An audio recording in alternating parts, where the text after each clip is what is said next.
Welcome to the official Lakes International Comic Art Festival podcast. My name's Ian.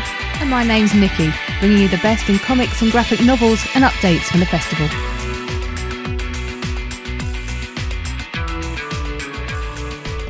Hello and welcome to episode 43 of the Lakes International Comic Art Festival podcast. My name's Ian. And I'm dead. Oh. Hello. And your name I'm is... Nikki. And I was about to say, Happy New Year. But Happy New Year. then you sort of went like... Happy New Year. I love you all. You're talking like Donald Trump is now going to blow the world up. That's the way you sound. It's over.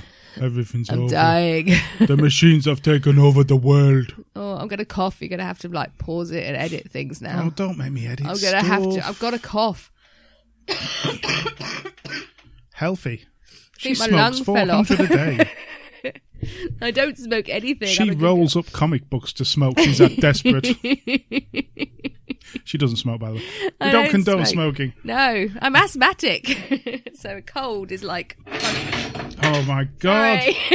That's the cat knocking stuff off the table. This is just... If this is the way 2019's going, let's just quit now. I apologise, everybody.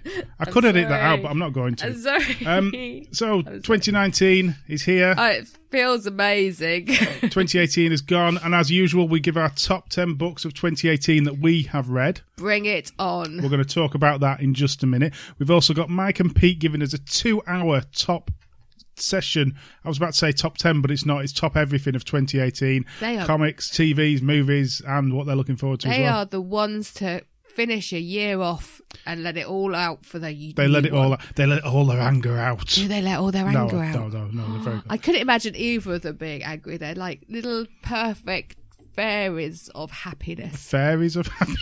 Yeah. I may have taken too much medication. Yes, I think so. This is not sounding good. Before we do that, let's just talk a little bit about Christmas, because like Christmas has been and all that.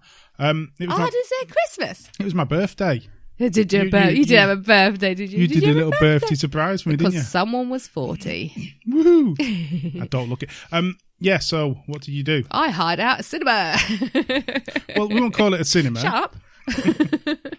It's classified as a cinema, therefore it's a cinema. It's maybe just a pull-down screen. It's bigger than a TV. Exactly. It's bigger than a TV, and it has a projector and a machine. And we watched... Karate Kid 2, original version.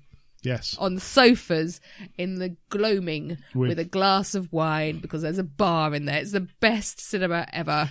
It was lovely. Thank you very much. Yes, no really problem. I mean, I didn't lose any sleep over it. I've had it planned since March, April. One of them days, really early on in 2018, I had it planned and invitation sent out. And yeah, very good. Stressy. It's probably why I got cold. One of the best films ever made.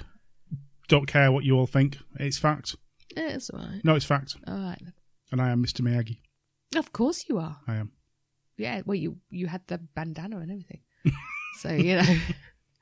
So, yeah, and we had a lovely Christmas. Very nice. We did have a lovely Christmas. Yes. Amazing presents. Brilliant presents. I got an owl. You did get an owl. Not a real owl, which is what I want. I got an owl to stick my Amazon Echo in, which I didn't realise that was what it's for to start with. And I thought you'd gone mad. It's quite funny watching your... I was like, it's bought me an owl with glass eyes. Why on earth do I want an owl with a tiny little scoop in the top? What am I going to put in that? But you did look happy with your owl. I was happy with my owl. I like owls. Yeah. Anyway. Right, so let's go on. Our favourite comics of 2018. Yes. No particular order. Ooh. We will look through them, and then we'll give our own individual top comic. Yes. Now, I know mine. You still don't know yours. I've got a fight happening in my head, which isn't great when you're codified to have a fight happening in your head. So it's like there's a wrestling match going on with two of mine at the minute, and each time I think about it, one's on top. That's not a great image, is anyway, it? Let's but start. You know what I mean. Let's start with Death or Glory. I've been watching too much Backy with you. That's the problem. Backy's amazing. What a fun series, but we're not going to talk about that today. No. Death or Glory, the 6-part story, Remender and Bengal, which jumped out to us initially with the artwork. Oh, beautiful artwork in it. A great story. Really fun story, which is going to continue into next year with the next series. The Volume 1 collection is available now. Yep. Absolutely gorgeous artwork, as I say, and the story and her character Glory. Nikki's trying to stay awake here. Oh, no. It's just absolutely brilliant. Not to die. And you really care for the character and the backstory. Yeah, you do, actually. Everything goes wrong for it all the time. It does. You're like, oh, God, just come on. Come on, you can... No, it's all gone wrong again. But it's very cleverly paced as well, the story, with some really cool villains. So yeah. Definitely one there. Mm-hmm. The next one, which is a fairly new review, but it's been out for like quite a few months. We've known about it, haven't we? I'll be honest, I don't think I gave it enough of a... I really enjoyed it in the review. I was sort of feeling a bit, and I didn't review it to the extent of what I should have. Right. Killtopia by Dave Cook and Craig Paton is a really fun... I'm trying to think of the word I'm after. No, that's not what I'm after. No. A really fun dystopian look at the future. That'll do. That's more the word I'm looking at. The like I said last time, the colours and the art is just gorgeous, but the story as well. I like the juxtaposition of the art, as in the colours. Yeah. As in the lovely muted pastel colours, and then it's depicting so much death. Death, destruction and blood. Yeah, I like that. It appeals to my poor fevered brain. I'm just looking forward to, again, book 2, which is going Kickstarter this year. Really cool. You'll be back in that cool then? Series. And again, BHP Comics, which has sort of come out of nowhere this year. Yeah. They've got this obviously out, and another one of our options, which surprised me, Rock of the Reds by John Wagner, Alan Grant, and Dan Cornwell. Yes. Now I'm not a football fan. No, but you're a John Wagner fan. I am a John Wagner fan, but that doesn't mean what he creates doesn't mean it'll be good. I mean, it generally is. I was going to say, sorry. If he's going to create a football story for me, it's like, meh. And I almost bought it. Basically, I bought it because John Wagner was there in front of me, and I wanted to buy something off John Wagner. And we were looking after his desk while he had a wee. We were, but reading into it, and I shouldn't have even thought that I wouldn't like it. The story is really great. It's fun, and the football is just sort of a side part, just for bringing the character to Earth and to the world, and how he interacts with everything. It's really, really enjoyed that, and the art style from Dan was superb as well. So, next one I'm going to let you talk about. You shouldn't let me talk about anything right now. You're snotty as anything. I am dying. Send Lemsip. Next one, my dear. Oh God, this is awful. We weren't actually going to record. We weren't going to record at all because I'm obviously on death's door. But we've got to. Our battle through. I've been at work today, mopping up onions. So 1 in 4 naming the beast. Issue 1. I love this. Again, this was a. I'll just drop it. Jesus. As well. I'm ill. A complete surprise. Yes. Delivery for us. Wasn't expecting anything. No one's talked about this. No. Or really seen this because he's not promoted it anywhere near enough. No, but he needs to because it's beautiful. It is an absolute. I love the story. I love the art on it. He is amazingly talented. He is. I'd love to see some prints come out of him. Yeah, if he wants to send me any original work, that would be great. It'll make me feel better. Yeah. Oh no. Oh jeez. I'm sorry. So yes, I think it's one. I mean, obviously it looks at depression, but I do love how thoughtful and tender it's all dealt with. It's amazing. It's definitely up there. It's on the side of my wrestling match, Shouting Inwards. That's how close it is. Okay. The one of I'm having the mental wrestling match of the 2 at the top. Okay. Yeah. No idea. Oh, I see. Yes. Of the books, I thought you meant in your blind. Yeah, you see that book there is standing there with the bucket and the towel just in case the other 2 something happens. So he's the coach. A New Jerusalem by Benjamin Dickson, who we met at the festival this year. Lovely gentleman. This we got sent through just as we went on our summer holiday. And I remember sitting there reading it and it just pulled me in. Again, not what you expect from the story. No. When you look at the never judge a book by the cover. But when you look at the cover, I didn't expect to be pulled in with such a care again for the characters. And I think that's the difference between good writing and bad writing at the end of the day. It's how they pull you in. Yeah. And very interesting book, and I think well worth a read for our time now, as well as obviously showing what happened with in previous wars. So yeah, no, totally agree with you. Next one is Red Rocket Comet. Garvey, Clift, Puttock and Ree. Yeah. Not Matt Garvey. I'm not sure we should put him in the list. I know. He's dodgy. There is that's the only negative that it is Matt Garvey. You don't feel he deserves anything, you know. Nothing, really. He's just one of them type, isn't he? He's just a flash in the pan. Should get rid of that one. He does some wonderful stuff, but I'm glad to see him sort of do a one-off, even though there is another one coming out. But this story in its whole is a one-off, and it's got that twist that I love. I love twists. It's got to be a twist. Love twists. The art being two different styles as well is absolutely superb. Very well written. A surprise written. I was hoping you wouldn't hear that. Oh, God. This is awful. I'm sorry. You'll have to edit that bit. Just go listen to the Awesome Comic podcast. They don't cough everywhere. Oh, I'm sorry.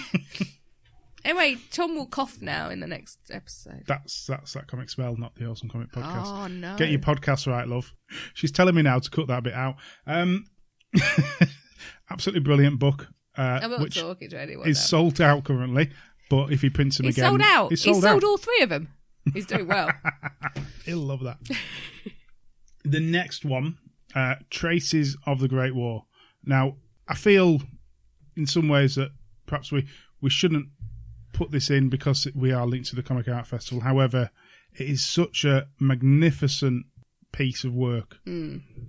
The stories are important. The art is amazing with each of the individual creators. Yeah. And it's an important piece. It's a historical piece in a way. And I think I have to put it in just because it is so amazing. Mm. You know, forget that it's been part dealt with the Comic Festival. It's in its own right. It's a stunning book. And well worth grabbing, I feel. Mm-hmm. Definitely. Yeah. You're really not talking here, love. No, it's because you're not going to cut that bit out earlier. Oh, God. This is what I have to live with. People would pay to live with me. Even I can't believe why I just said that. Nobody would want to live with me. Next one, a book by John Harris Dunning and Michael Kennedy, which is Tumult, of course. Oh, yes. Had them on the show. Yes, we did. Lovely people. I'll let you have a quick talk about this one. Yeah, it's great, that one. Yeah. No, this is an amazing book. I can't say what I want to say, can I? Not yet. No. But I think people could figure out that. I love the art style. I just love the story. Because it was one that won me over. The first couple, I struggled with the first couple of pages. Yeah, so did I, because I didn't like the guy to start with, and because I didn't like him to start with, I was like, well, I don't want to read this. I don't like the guy. But you carry on because you don't like him, but you still want to find out what goes on. Mm-hmm. And then it just goes into this other world altogether. And it was amazing and it blew my mind. And it's a fantastic, absolutely fantastic book and everyone should read it. Yeah. I love it. And yeah, I love the tarot card parts. It's a beautiful book. And finally, Wolf by Rachael Bell. Yeah. Rachel. I love this book too. This book is great. And it's such a weird style of the art, I feel. Do you? I'm trying to think of... Spitting Image a little bit is what it jumps out to me in some ways. No, not Spitting Image. I'm trying to think of the style, but... It's a the characters, yeah. They're so hard. Yeah, but you can see what they'd look like in real life. You know you can imagine it, yeah. Because all that she's done is like accentuate the characters. But that's beautiful, and they're beautiful... pencil drawing. They are. Yeah. A lovely story. And the story's amazing again. But another great book. Yeah. Absolutely superb. Oh, yeah. So, yeah, we've whittled through them. They're the top 10 books that we've decided between us that we've read, that have been released this year and that we've read this year. I'm sure there's others out there that we've not read. Oh, God, yeah. There's going to be loads out there. There's going to be loads, but this is purely based on what we've read. Obviously, the book that should win is mine. Anxiety. Well, that was my top choice. No, was it your top choice? Oh, that's so sweet. Do you know it's mine as well? Right. Would you like to announce what you class as my favourite? This isn't fair because so the fight that's happening in my brain is between Tumult and Wolf, and as I think about it, one or the other comes to the top. We do remember when you read Tumult, that was your favourite book of the year. Yes. And then Wolf came out, and you did quite clearly say Wolf had just overtaken it. But now I've had time away, and I think back to both stories, I have to think of the one that I can instantly visualise in my head. And that is the one that would have stayed with me and has made more of an impact. Yes? Would you say that's a scientific way of looking? It's not scientific. It's whatever's. It could change next week, so. Exactly. It's changing minute by minute in my head. Minute by second, minute by minute. If I was tied to a railway track right now and they said you have to choose one and then I'll get freed, yeah? Okay. Just bear with me. Look, I'm very ill. Rather than being stuck on an island with one, which makes more sense. No. Don't. Possibly. Right. I'm plunging. I'm taking the plunge. Do it. Tumult. I thought that was going to come out then when the way you were talking. It's the one, if you say both at me, that's the one that jumps higher in my head and I can recall it better. But like I say, ask me in 5 minutes and Wolf will be top. But both amazing books. But they're beautiful books in their own right, and I love them. She did ask at the beginning of this, can I have both? And I said, no, you've got to choose one. He wouldn't let me have them. You've got to choose one. Yeah. So I wasn't allowed to have both, which I would like to have both, really. And I think, as I've got the plague, I should be allowed to have both. No. Well, really, that means your vote doesn't count. Oh. Because you're sick and dying. I'll have it carved on my gravestone. Okay. Mine makes me feel sick. You're not? I am. Really? I know. Oh, no, I wouldn't do that. I'll change your mind quick. You can't say his all name. of these are brilliant books. We've read some amazing stuff this year. And I hate the fact that I hate myself that I'm going to do this. I actually hate myself. I'm going to kick you. Don't hold it up. Don't give it more value than it. Matt Garvey. You've done it. I know you've come top of other lists, but this is the most important one. Red Rocket Comet was just amazing piece of writing. I just really enjoyed every aspect of what it looked at the superhero world and what happens when they get old. Well, yes, it did go into all that, didn't it? The art, Graham Puttock and Andy Clift. Andy is amazing creator in his own right with his sort of retro-inspired art style. And the way it was all put together, just absolutely brilliant. So because it jumping back in time, wasn't it? It went to the retro. Yeah, so it went to the retro, then back to the noir style. Yeah, for the darkness. I'm sorry, people. Yeah, I don't want to give Matt Garvey anything really, positivity, but you've got. Bless him, he's probably just crying. Gently absolutely brilliant, Matt. You know I love your work. Yeah, we love you really, Matt. And Aoife issue 2 is out soon, is what I believe, which I'm really looking forward to because, again, that's just a stunning first comic. Yeah, as well. But please, those top 10, absolutely stunning. Yes, in their own rights, they're all equally good. With just a couple of our favourites, just how we do it. Yeah. We also have a side thing of our favourite other comic that we read this year that wasn't published this year. Yes. Which we've both chosen one. So mine is... Yours is like highbrow and mine ain't. Guy Delisle, who again we spoke I love to at Guy the festival, Delisle. was so nice. a lovely, lovely guy. Pyongyang, a journey into North Korea is... And what made it more brilliant, and we explained this to Guy when we saw him, was seeing... Who was it who do the tour... I've forgotten which presenter. Michael Palin going over and doing North Korea and seeing everything that he'd talk about it was being taken on the same or virtually the same tours and that made it even more relevant and more interesting and it really pulled me in even further. So stunning book. We've still not read any more of his. We need to get The Hostage, which I need to order at some point. We need to get that. Because that looks scarily good. Yeah. And scarily being the more but it's brilliant. I love Guy Delisle. Something so different. So if you want something, I advise go and grab that. And anything North Korea is so intriguing because it's almost so alien. So isn't anything it? you can find out about it, and with him spending quite a bit of time there, not just a week or so. Yeah, really. Yeah, he worked there, and it was brilliant. So yours is slightly different. Mine's on the same kind of intellectual level. I think you'll find. And my favourite book of other books we read this year is that how we're doing this? Honourable mentions. Honourable mentions, books that didn't come out this year that you really enjoyed. Really enjoyed. Yeah. God, Tom Nash and Tut and Groan. Brilliant.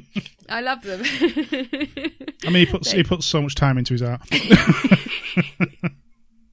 It can't knock the art. It's perfect for what it's doing. Yeah, it makes me laugh. And what more do you want? That's it. A comic doesn't have to be a masterpiece of what are you saying? Colours and everything. What are you saying? It's just Graham the dog's coloured in. It's just got to represent the story or the content that's being told, and it perfectly does it. Yeah, and I can say that he understands what I'm saying. I'm not abusing it. It's brilliant. It's a fantastic. In its own right. Yes, and it's up there, and it should be in the sun every day. Yeah, I read it every day on Twitter. He puts one up, so and it makes me chuckle or think, and it's relevant, and it's satirical, and it's political, and it's funny, and. Yeah, great. It's great. It just makes me smile. And again, another lovely gentleman. He's lovely. So, yeah. If you want to send me any free stuff. I'll have a mug. I'll have a mug. So what have you learnt this year? It's been quite a big year for you. I've learnt not to breathe in when someone coughs. Okay. Yeah. So it's been a big year for me. It has. I've learnt that the comic community is still lovely, and I love everyone. Mm-hmm. Is that what I've learned? I've learned that Ian has made me not take sugar in my cups of tea and coffee now, and now I can't drink them with or without sugar. I was meaning comic related, okay. Like you had your first comic come out. Anyway. I've had my first comic come out. That was a scary ride. It's still scary because I'm still getting reviews, and they're also lovely.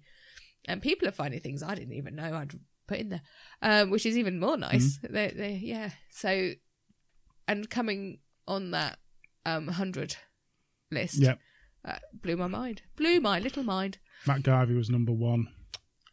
Again, it was fixed, wasn't it? Yeah. Oh. But still. Poor obviously Matt. With me at number 2. But no, I was ever so proud just to even be on the list. Because I didn't think I was even worthy of that. So I was very chuffed, and I've been very surprised at how much people have liked what I've done. I think I've learnt how important the artist is.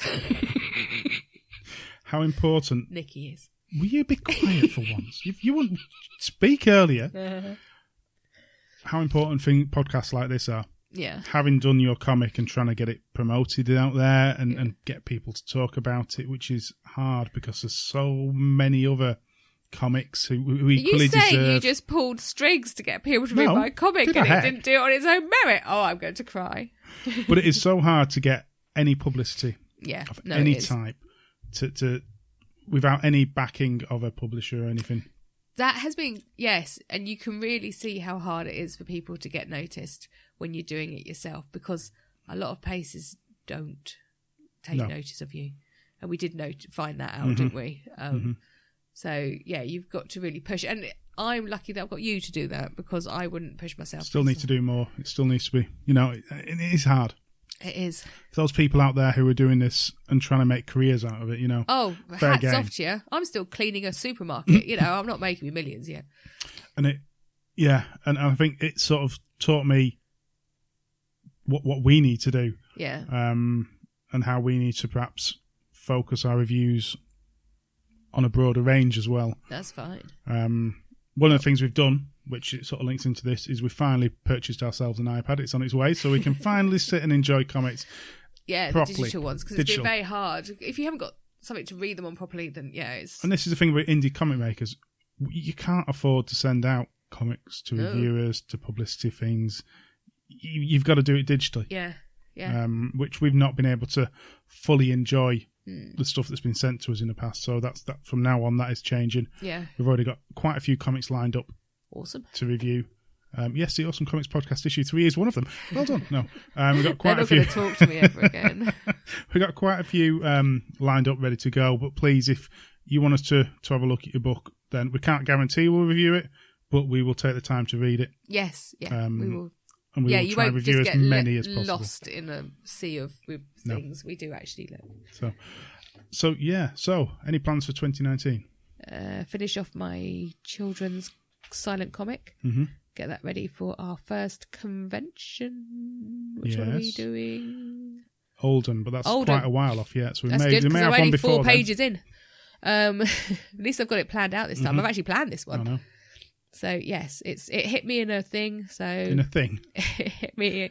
The whole comic hit me. Thing. I have to wait for the muse to hit, and she hit me right between the eyes with this one. So I'll be back on it on Friday. And then after that, you'll be looking at starting which comic? I don't know. Some the one person has written one. Maybe. Yes, I'll have a look at that one. My plans again. My plans this year, creator-wise, is to actually have a comic created, whether it's with you or someone else. Oh, that's a threat, isn't it? And also to get our audio drama written fully and out within the first 6 months of the year. That's the plan. That will help a lot of insomniacs. What do you mean? Nothing. Anyway, so thank you. We're not going to do a second half to this because we're going to let Mike and Pete ramble on and do their bit in a minute.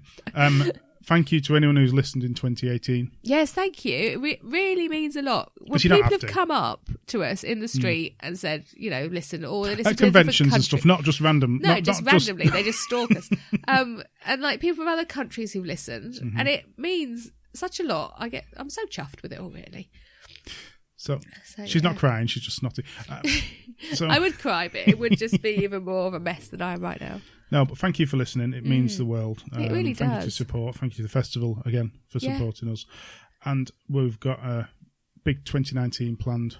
Got a lot of guests already planned. Ooh. Looking forward to it. And obviously the guests for the festival will start being announced in the not too distant future, I wouldn't have thought as well. So we'll get on that bandwagon again. So thank you very much for listening. Thank you. Happy New Year. Happy New Year. Hope you don't get my cold. Through the radio? Yeah, pretty soon. I called it off my mum on the phone. Oh, Matt Garvey, I do love you, really. Or did Matt Garvey give me it? Quite possibly. Bye. Need a podcast all about comics topics, reviews, and just general chit-chat? Then join David Robertson, Fernando Pons, Mike Sadakat, Giuseppe Lambertino, and me, Tom Stewart, at That Comic Smell. You can find us on SoundCloud, YouTube, and iTunes, and on Twitter and Instagram at That Comic Smell. Pull up a chair and join us.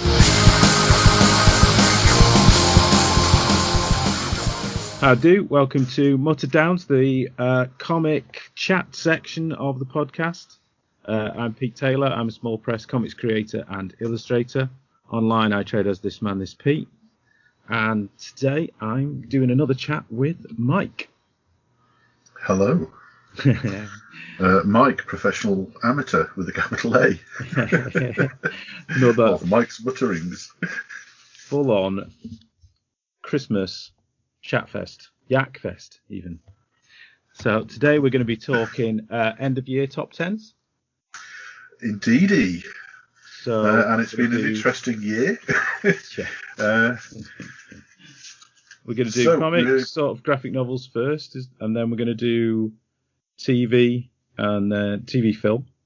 And that we're looking forward to.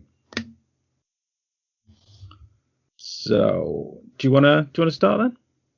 Yeah, sure. I guess up front, I'm going to do my top 10 of comics this year, and that's comics, single issues, graphic novels, anything that was published this year. And weirdly enough, in my top 10, there is no Marvel or DC. Really? Which I was really surprised about. Yeah. And it's not, I've been reading a lot of both. A lot more DC, I'm trying to force myself. And I subscribe to several Marvel. But yeah, it's just, when I wrote them all down, it's kind of how it came out, really. Well, do you know, I don't think it's much of a spoiler if I say that I haven't got any Marvel or DC on my list either. Oh, right. Okay. Well, I don't think it's a bad year for them, but there's just been some slightly more outstanding other stuff. Yeah, I think you're right there. And I have to say, I actually struggled a bit because I suddenly realised when I looked back, I bought a lot of graphic novels this year, but they weren't published this year. Right. And I really thought a lot of them were like brand new out, and then I realised, no, actually they've been out a few years. Yeah. And then one of them was something like 2013. Right. Which I'm sure I was hotly anticipating this, so I don't know quite what happened there. So I'll kick off then of my top 10. Cool. And it's going to be Walking Dead. I collect Walking Dead using the TP volumes, basically. So it's collections of 6 issues each time. And this year saw the release of New World Order. And this is a really big change. I really don't want to give spoilers, other than to say it's a big step change, and it kind of starts turning it into post-apocalypse. It's kind of moves on quite a lot. It was criticised so much as well. There's a lot of die-hard fans out there, and I think the TV series has brought in an awful lot of people back to the original source material as well. Yeah, definitely. And you basically get all this criticism and online debates and furious people typing away every time the zombie kills go down as the world building goes up, story-wise. And I find that a lot. But this is just, it's heralding a new age, I think, with Walking Dead. Again, without giving spoilers, which I guess we're going to have to do throughout all of this, I think. Yes, I'm going to hope to avoid spoilers. But now, I've not been reading Walking Dead. I have read Walking Dead, a lot of Walking Dead. And you're right. My daughter and Mrs. actually started reading the comic because they liked the TV show so much. Yeah. But I can't remember when did I sort of just around the jump forward in time, I think, when you suddenly shot forward to think about 5 years. I think it was after Negan, which that was probably the last time I was reading the book. But I was always slightly frustrated when I was reading the book that you had such a narrow window on the world that you were only seeing this one group.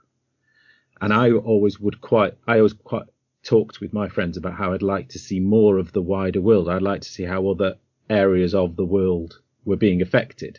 So with this, is that, without giving spoilers, do we see more of the world through this new storyline? From where you've read, there have been some complaints that it's been kind of cyclical. Yeah. With new storylines or plots and campaigns happening when they discover a new group. Mm-hmm. Now, this is once again their small world view is expanded again by the arrival, well, not the arrival, but the discovery of another group. Right. But it's where that group is at and who they are and what they are kind of does expand their view into, oh, right, it's opening up the world a bit. Right. So it's kind of what you're looking for, I think. Oh, okay. I think he's been very deliberate in being very sort of like they just got their small view because there's no global comms. Right. It really is just day-to-day life from their point of view.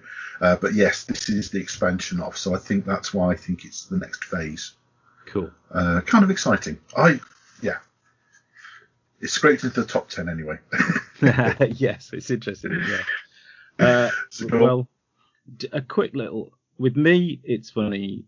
I found it quite easy to work out what top 10 was. I found it more difficult to put them in some kind of order. But my kind of reading system is that everything gets read, and eventually, it can take a while, but eventually everything gets bagged and boarded and boxed. But there are these select few titles that just kind of hang around, or I've got a little filing cabinet that is actually a bedside. I will use it as a bedside cabinet on my side. So there's about 6 drawers in this bedside filing cabinet. And those drawers have some of my favourite comics and creators in them. So there's that, like the Mignola drawer. So there's mostly Hellboy in there and some BPRD. And then there's the Brubaker Phillips drawers. So, things like Fatale and Fade Out and Criminal. They've been bagged, but they've never been boxed. They're kind of permanently out. And most of these comics, I think probably all of them, just didn't get put away. So they were either piled on top or by the bed, or I found it easy then to just. I thought, well, it's obvious these are my favourite comics of the year. Some of them have been there since January. So, you can see that if I'm constantly rereading or picking them up or looking at them or admiring them. There's the digital equivalent of that as well. Yes. With my iPad, it's whether you leave it in your library or whether you leave it downloaded on your iPad. I did the same thing. That's right. You can see, what and how long it's been there. Yeah, exactly. Well, on saying that, my number 10 is a very really recent comic. It's Umbrella Academy from Dark Horse. So it's Gerard Way and Gabriel Barr. It's the first sort of return to the Umbrella Academy for quite a few years. I can't remember when the last Dallas series came out, but it's a real favourite of mine and my daughter Nancy's. We're both excited because it's getting turned into a Netflix series, of course. So Umbrella Academy is probably going to, everyone's going to know about Umbrella Academy come February. It's going to be interesting how far they go. I've seen the trailers, and I'm certainly excited to see some of the supporting characters in there.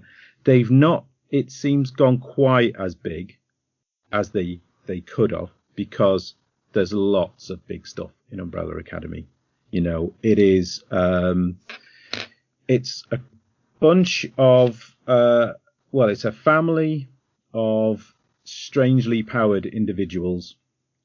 They're a mismatched family, constantly squabbling, and they've never really worked as a team. You get flashbacks to them as children working with their scientist father, but it's very strange adventures, usually only one or two together at one time. They don't really function as a whole, but it does seem that this series, which is called Hotel Oblivion, is, I think, tying some of the elements together from the earlier ones. We've got one of the very earliest villains, the murder musician.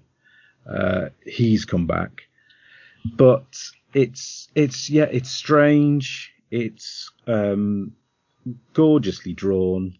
It has the weirdest settings and the weirdest characters, assassins, bobble-headed assassins. We're visiting space for the first time, or a certain area of space in the latest series.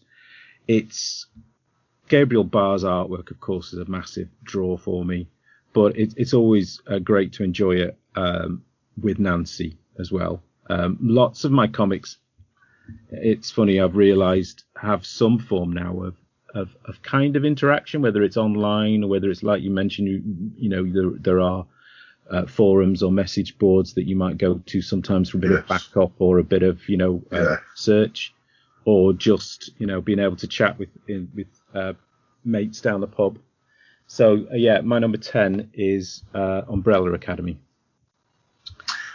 And then if we're going to snake it this time, I'll do my 9. So my 9 is another Dark Horse title, and it's Harrow County, which is it's one of the many comics actually that I was reading that came to a conclusion this year, and it's quite nice. And I think one thing that sets comics from the independent publishers apart from Marvel and DC is that they tend to do either more miniseries or more finite stories. Yes, yeah. It just gives you even if you love a comic, it's nicer to have a story that concludes, I think, than perpetually continues. And Harrow County lasted, I think, 32 issues. It was written by Cullen Bunn, with art by Tyler Crook. And again, one of the other advantages, it was that team all the way through. So there's, kind of no fill-ins. Even if you have to wait a bit, that the team did the whole story. Yeah, the consistency is nice. I genuinely don't know this one at all. It's a horror comic. So it's set in the fictional Harrow County, which is a small town.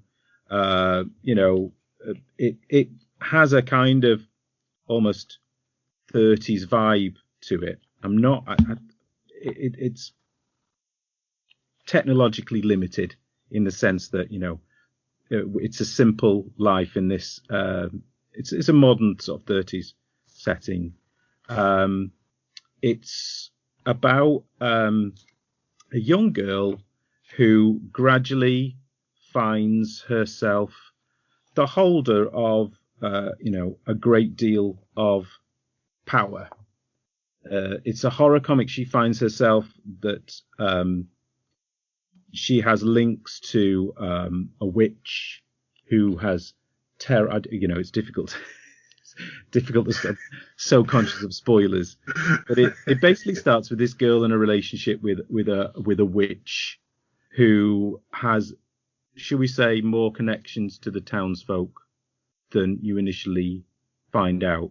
It seems at first to be quite a simple story about, you know, prejudice and about this girl unable to find a place in the village, but the cast grows, and some of the characters that get introduced, they remind me a little bit of the Endless, you know, in DC's Sandman. Right. There's a family of these supernatural creatures that all have connections to some of the creatures or ghosts that live in the woods nearby. So yeah, I'm not explaining it very well, but it's really atmospheric. It's gorgeously painted by Tyler Crook. So the artwork is, you know, really quite stand out from your average comic. It's got a real, really crafted look to it. It's, you know, got a kind of handmade quality with it being painted. But yeah, it's just really atmospheric, and the characters and the fact that it's come to a close, trust me, I've not done a very good job on describing it, but it's really great comic. Oh, we'll look forward to that if it gets collected then. I'll give that one collected. A go. Yeah, it has been collected. Oh, it has? Yeah. Okay. It's been going since about 2015.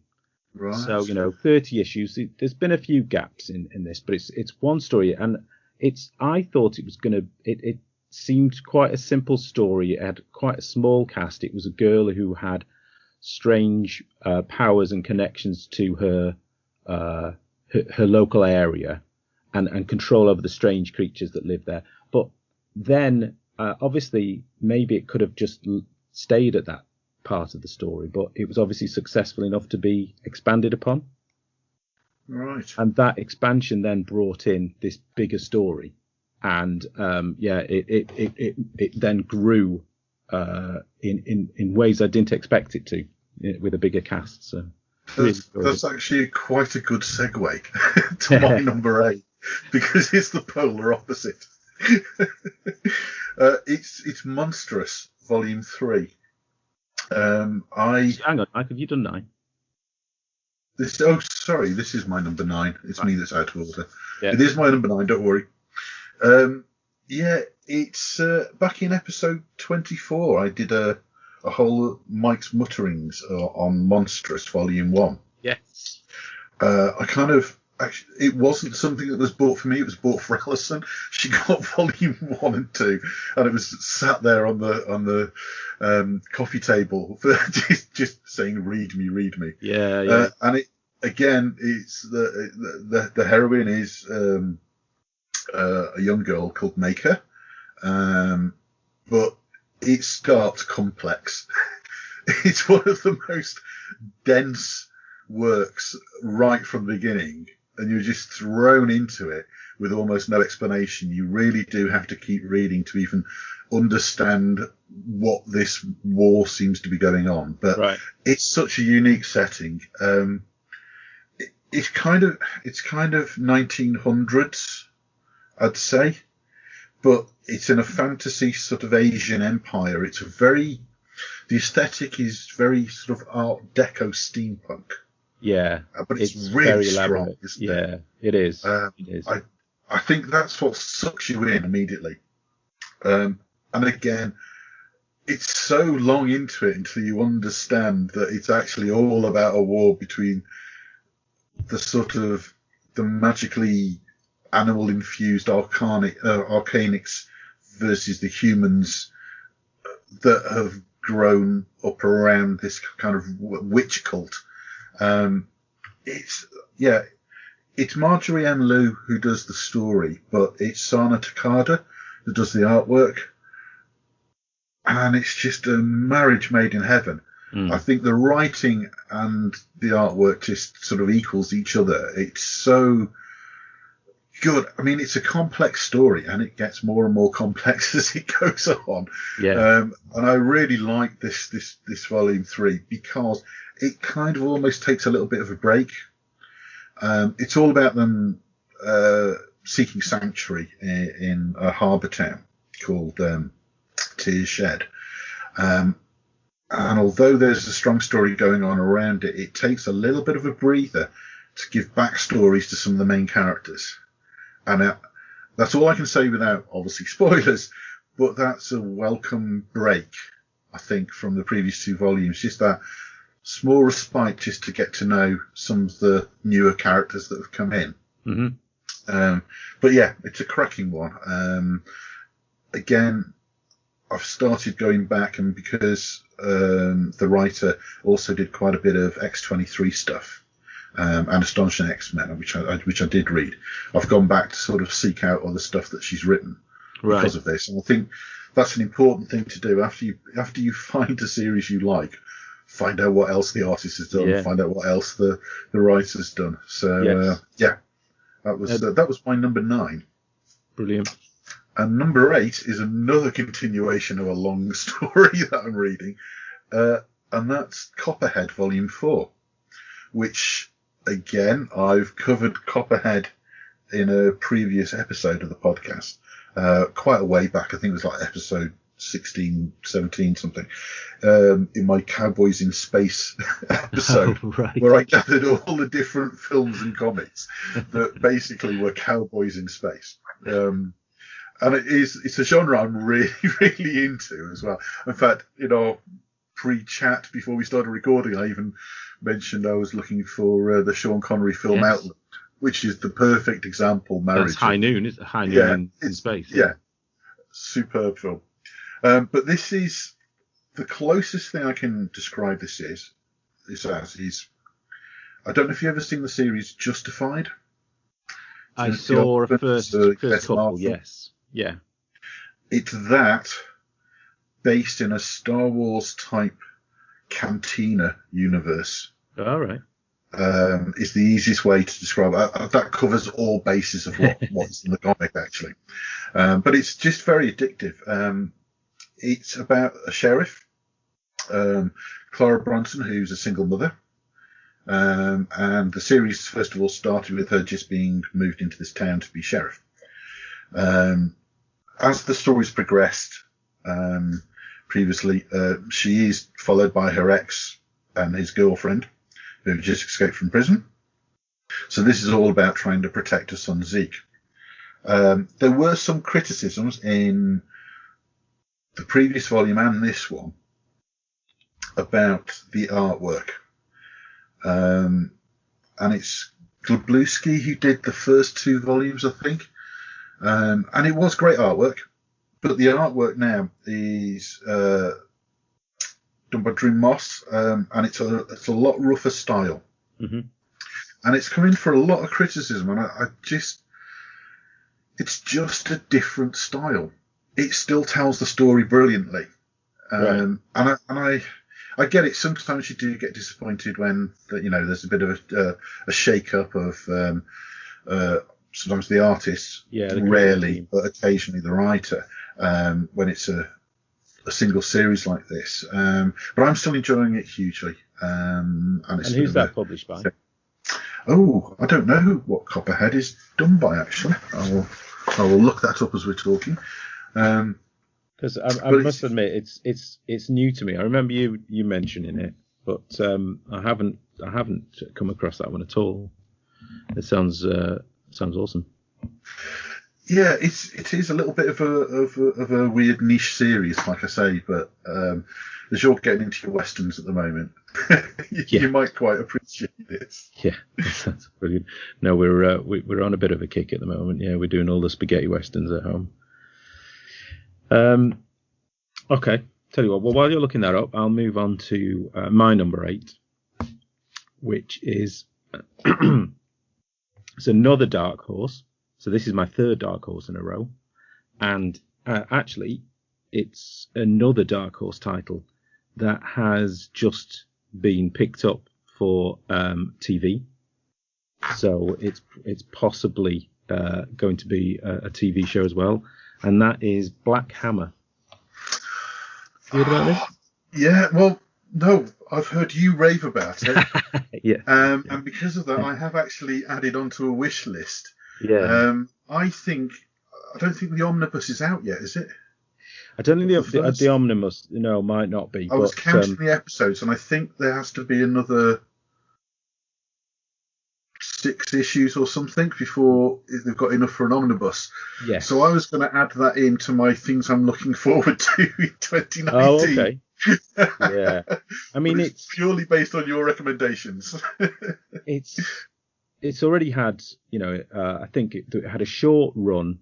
I think it was 10 or 12 issues before there was a slight break, I think, to get to allow the artist Dean Ormston to catch up. I think he might have had some health problems. It's written by Jeff Lemire and drawn by Dean Ormston.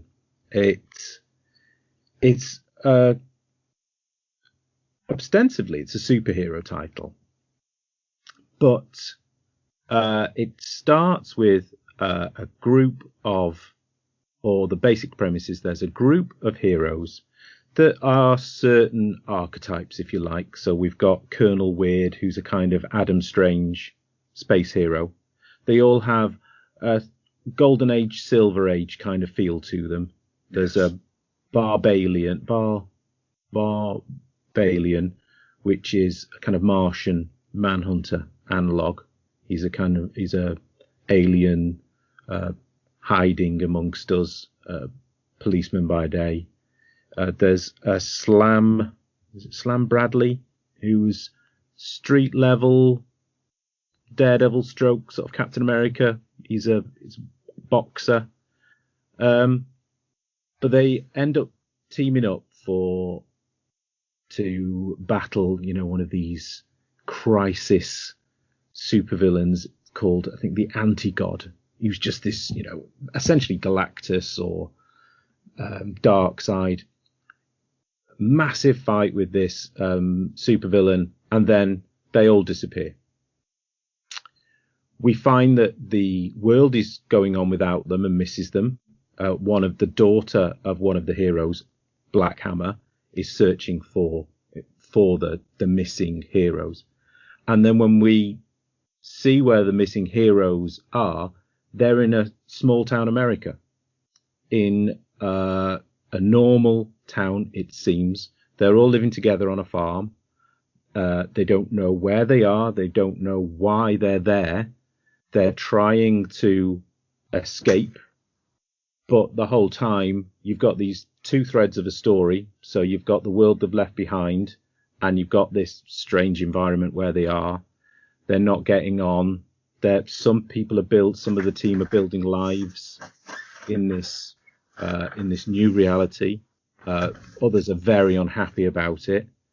And you get tremendous twists. You get some real lurches, but it doesn't feel forced. The world itself has got built out quite, organically. Again, it doesn't feel like they're trying to, push spin-offs or specials on you.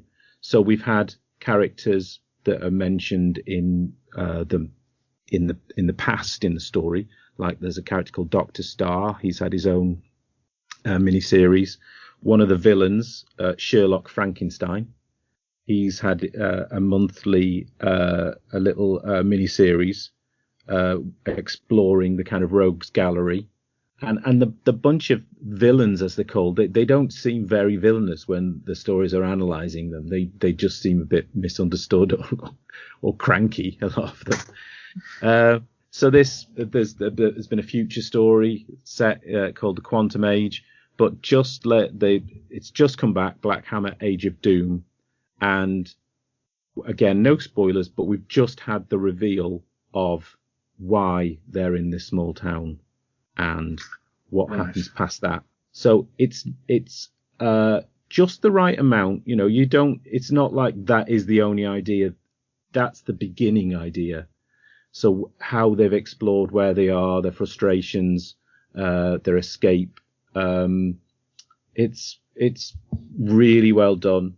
I love the fact that the whole story sometimes will really take a 180-degree turn, and you aren't left feeling that, you wished it hadn't happened. It just takes you on a whole other direction with other characters being introduced. Dean Ormston's artwork, it's not superheroic in the traditional sense. So the whole story has, a very individual feel. It's a very different take on this bunch of superheroes, and you don't feel you're not. Sometimes with these stories, you feel like you are reading, an Adam Strange comic, but they're just not allowed to call it an Adam Strange comic, and it doesn't feel like that at all. These are, even though they might be inspired, or you are expected to think of a certain type of hero when you're reading it, they don't come across as a copy. They are individual. So yeah, it's great. It's one of the comics that I read digitally, so I've always got a copy on my iPad so that when the next issue comes out, I can read the previous one before. And it's going great guns. It really is. I thoroughly enjoy it. As soon as you told me about it, when I looked it up, if I'd have seen the cover of issue 1, just in a comic book, I would have just picked it up anyway. Yeah. Like you say, it's very unsuperhero-y artwork, but some of the covers, especially the font and stuff, it kind of reminded me a bit of proper old school comics, almost Tales from the Crypt type stuff. Yeah. And I just had a bit of a wave of nostalgia as soon as I saw it. And I thought, if I'd have seen that, I would have picked that up to read from issue 1. It's just one of those things. I really didn't know about it until you mentioned it. No, you're right. And it if it was somewhere else, it would be possibly a what if, or like you say, a kind of House of Mystery story. Yes. But essentially, it takes one of those big events that in a normal Marvel or DC universe would have, ramifications for, I was going to say years to come, but less and less now. But it would have ramifications across a few titles. It would pull things in. You've got this massive, evil, and then it suddenly just becomes a very small story. It's got this gigantic superhero event, and then suddenly, it's kind of the exact opposite of what would normally happen in that situation. It becomes immensely entertaining because it's turned on its head, really. And their approach to the heroes are certainly to look at them in a smaller way, so that you end up having characters rather than powers, which is really interesting. So that was number 8, and then number 7. This comes again back to a book that's just not left my pile. And I can't help feeling that some of these, you mentioned that you've talked about them on the podcast before.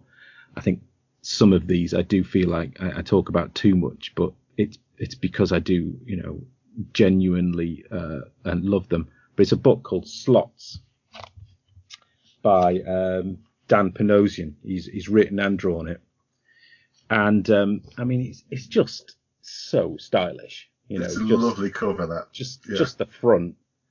It's stark, but yeah. It's just the first issue. I would have picked it up like you said, when you see things, sometimes you just have to pick it up. It's 3/4 of the cover is just the title. It's black, but the top kind of CinemaScope area of the cover has just extreme close-ups, hands lighting matches, a bit of a boxing ring, somebody bandaging. I mean, to all intents and purposes, part of this comic is a sports comic. There's a bit of kind of UFC. There's a lot of boxing in it. I would never have thought I would have liked a comic with this much sport in it. It's just not my wheelhouse at all. But I mean, it's so well written. The main guy, who's called, is it Charlie Dance, is such a roguish character. He's written so well from the beginning. The first 3 pages, you get an idea of this guy. He's in the diner. He's having some breakfast. He tells the waitress, I've just got to answer this phone. I'll be right back. He hasn't paid for his breakfast yet. And the chef says to the waitress, has he paid? And she goes, oh, don't worry, he's left his keys there. He'll be back. Charlie walks straight to his car, gets in the car, drives off. And then you see him open the glove box, and there's a whole glove box full of keys in there. And that's just such a great setup. That's literally the first 2 or 3 pages. And it's just, from there, he's a chancer. He's working everybody. He's going back to Vegas, where he's got what's left of his family. You can imagine with him as the dad, there's some tension there. And it's one of those stories that follows. It's part crime story. It's part drama. He's back to right wrongs, and the crowd that he falls in with are so well delineated. It's just, it looks, of course, stunning. Dan Panosian has drawn, written, inked, and it's just amazing. I constantly, my daughter was walking through when I was reading it, and it just stopped her dead. It's one of those books. It's just amazing to look at, and then once you pick it up, it's so easy to read, and it's so absorbing. So yeah, I loved it. So that's my number 7 is Slots. Oh, sorry, straight to my number 7, isn't it? All right. I looked up Copperhead. It was Image Comics. Oh, okay. I'm wondering if I got the first issue of that again when they do bundles of first issues of stuff digitally. Right. And I think that it might have been one of those, which is what got me onto it. But right, my number 7 then is Death or Glory. The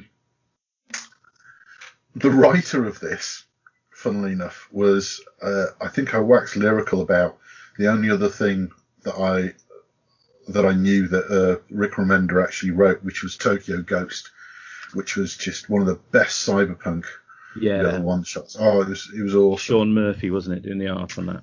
Yeah, it was a gorgeous little book. Sorry, there's 2 of them, volume 2 as well. But Death or Glory. Again, the cover of this is just to die for. It's Bengal doing the artwork. I've seen, and I might be wrong. It's one of these things. I think he's a French artist. Right. He's got a very distinct sort of manga plus, is what I'd describe it as. But he excels at doing machinery and architecture as well. Just the lines, it's just so well drawn. But what we're talking about is, and I really shouldn't do this when I just say, oh, it's like something needs something, because it almost feels a bit insultive to the writer. Yes. But I think I do find it helpful to say, because it kind of just sets the scene so much easier. But it's Kill Bill meets Fast and Furious. It's just the most Tarantino plot.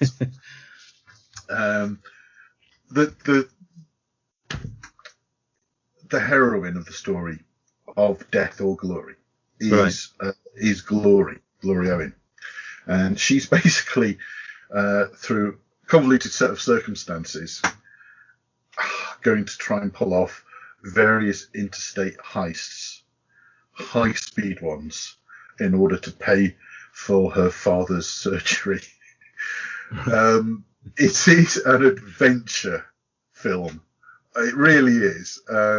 You have to forgive sometimes convoluted reasons purely because the same way you forgive all of them in a Tarantino film, in an early Tarantino, I should say. But it does go straight into the plot. The chase scenes, like I said, it's all down to the artwork. High-speed chase scenes and gunfights are really difficult to pull off, I think, in the comic medium. There are certain artists that can do it well, and I think that Bengal has basically now gone to number one when it comes to actual action sequences. It really jumps off the page. His attention to detail, and you just get the feel of heavy machinery at high speed. Grinding gears.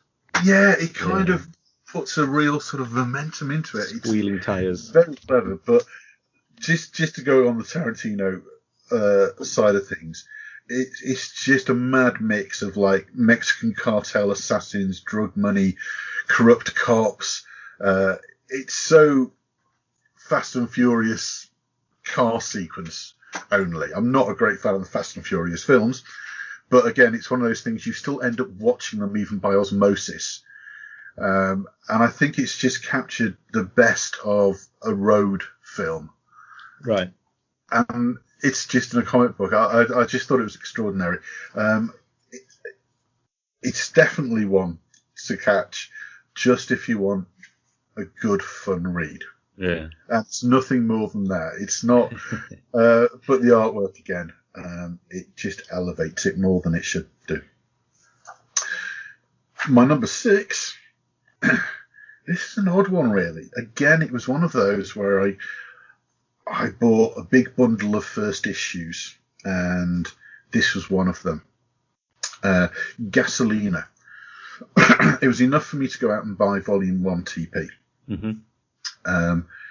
And it kind of chimed with a few things that I was reading or interested in at the time, because I go through phases all the while.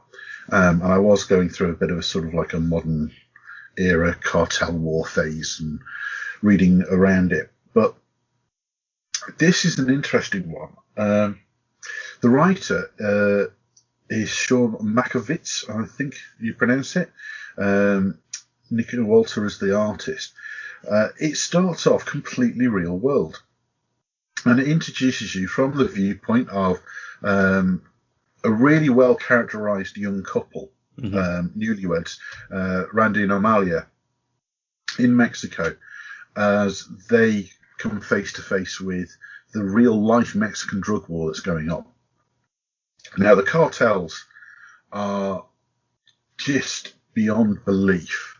The death count that's going on there, it does not really get any real world publicity. And there is an actual war going on. Whether that's between cartels themselves, between the Mexican government and the policia, or the American forces that are intervening as well. But it is a full-scale war, and it does actually affect lots of nations around the world as well, purely because it's cartel-based and how that operation is actually spread worldwide now. So it starts off very, very real world, and it kind of goes into the possibility of the very real possibility and possible eventuality in real life of it escalating. And that's where I'd kind of class this as a real-world crime. Mm-hmm. And then suddenly, out of nowhere, throw in the film Aliens. And it works. It really, really shouldn't. And it is a proper real-world horror. Cool. Novel is the only way to describe it. Like I said, it's one of these. I love it because it should not work. And there's some great bits at the end of issues. There's some great sort of pages of text from the writer as he explains why he did this, where he came up with that. Some of the books he was reading as well. He was reading Narcoland, which is one I've actually read as well. And all of this is real world stuff. And I would have been perfectly happy if you'd have carried on in that vein. But technically, I would have thought that throwing in xenomorphic bug-style alien creatures would ruin it, but it really didn't because of the way it's done. And I am not going to go any further because, again, you're in spoiler territory. Brilliant. I think it just had to make the top 10 purely because of that, because it shouldn't have worked, but it did, and it was such a fun read.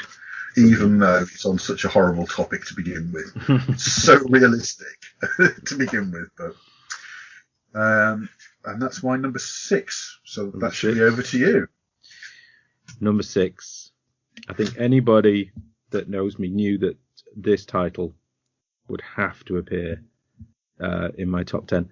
I can't help feeling that it won't be there soon because it's exploring a world gone to hell, literally. And that's BPRD, which at the moment is called BPRD, The Devil You Know. I've been reading Hellboy. When did he come? It's about mid-2000s, wasn't it? Something like that. Maybe even earlier. BPRD was sort of around that time. Hellboy stories can centre on him and in quite a narrow world. Even the long form stories seem quite self-contained, and even though he does wander the world, he wanders in a very lonely way and a very insular way. Whereas the BPRD title always explored the world around Hellboy. From its inception, it followed a kind of singular story, perhaps at first, and then very quickly, with the Plague of Frogs and other stories, it documented the kind of growing effect that these nether beings, these kind of pulpish, insidious monsters that would either affect local flora or fauna, or even stir up the natural folklore creatures, so werewolves, vampires, witches. And over the years, the team has grown, and it's some have fallen by the wayside, but this sort of unrelenting doom has been at the heart of the stories. And just lately, it really is, as I said before, it really is all going to hell in the most apocalyptic way. Literal sense. It's heartbreaking. You sense this sort of unrelenting direction that all of the characters are on, and it's only going to end one way. It's again, mentioning Black Hammer, where you expect certain elements. If this had happened in the Marvel DC universe, you might have nether beings arrive and have a horrible effect, but it would eventually get cleaned up and the world would carry on as normal. Annoyingly sometimes. Yes, but not in this world. The creatures that have arrived do wreak havoc. They affect the local population, whether it's a gas cloud of spores or, some sort of unrelenting, there's volcanic activity. Like we were talking earlier about Walking Dead happening in a very narrow part of the world.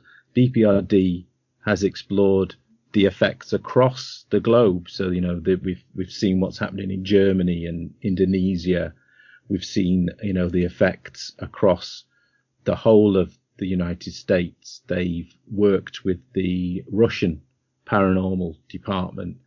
And it just has that real then sense of a properly global threat that they are, frantically trying to do something about.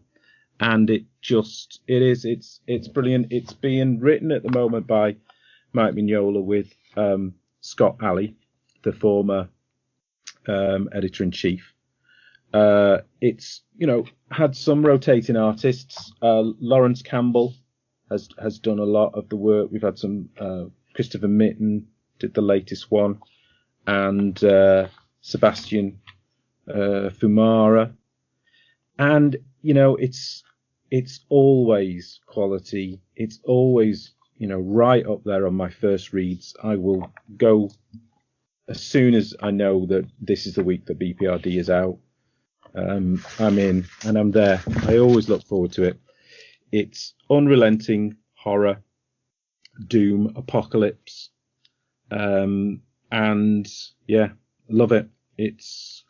I can't obviously give spoilers, but it's just got all of that pulp greatness to it, and it makes me genuinely sad that I know it's coming to an end, and it really does.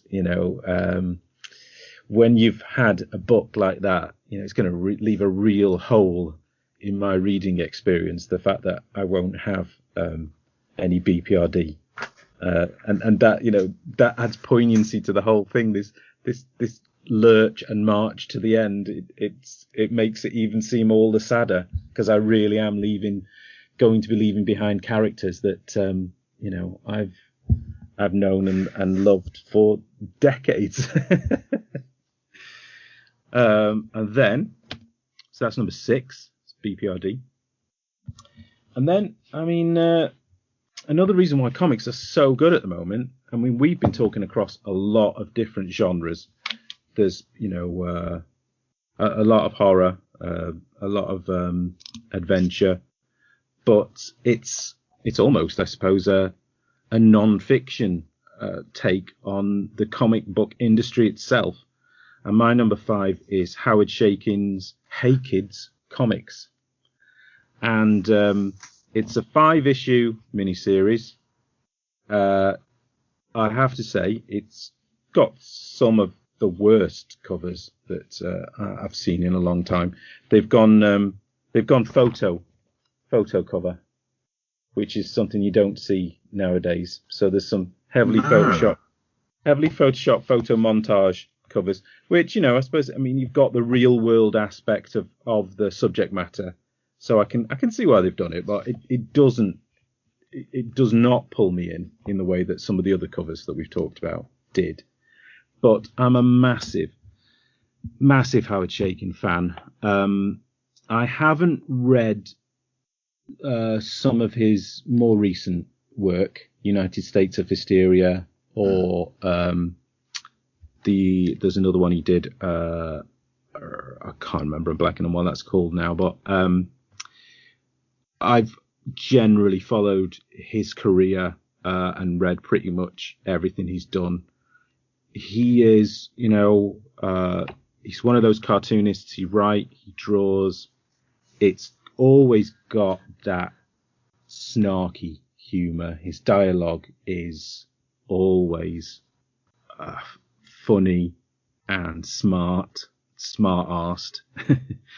But it's a story of essentially Marvel and DC and comic creators from the early days of the 30s. They are, a lot of the time, the main characters are analogues or combined real people that he's renamed. So we've got, it follows, the three main characters are artists Ted Whitman, Ray Clark, and Benita Heindel. Now, Ted Whitman seems to be, he's an African-American artist. So there was a Golden Age artist called Matt Baker, I think, who used to draw the Phantom Lady. And possibly somebody like Ron Wilson. Benita Heindel seems to be kind of Mary Severin, maybe Flo Steinberg sort of analog. And Ray Clark seems to be the easiest to pin down, and that is Gil Kane, essentially. And so he's using, these characters to represent the different places that you could find yourself as a woman or an African American in the industry at that time. Part of the fun is trying to work out who is who. So it's very easy in some cases. The main characters or the main company is you've got Verve Comics, which is Marvel, and then you've got Yankee Comics, which is DC. So it's quite easy to spot Stan Lee, Jack Kirby. It's got Siegel and Schuster, Bob Kane, Will Eisner, and he's known a lot of these people personally. And there's a lot of these stories. I'm a sucker for a bit of non-fiction comic history. I mean, I do love doing the profiles. I've read a lot of books about the history of the industry at this time. And so there's a few stories that come through that I know what the real life analog is. So there's one part where Ray Clark, who is Gil Kane, he gets caught pilfering artwork from the stat room, and the production manager basically says, "Oh, look, Ray, can you at least let us print it before you pinch it?" And in real life, apparently, Gil Kane was known to pay off his gambling debts by stealing artwork from the stat room. And you've got various people along the way who've had accidents, and that's changed people's careers. Stanley had a go-to guy called Joe Maneely, who was a really fast artist. And apparently he fell between two cars on the underground. And that's really how, I suppose to a certain extent, Jack Kirby became Stan's go-to guy, because Joe Maneely had got himself killed. So there's lots of those stories in there. It's told across 40s, 60s, 2000s generally.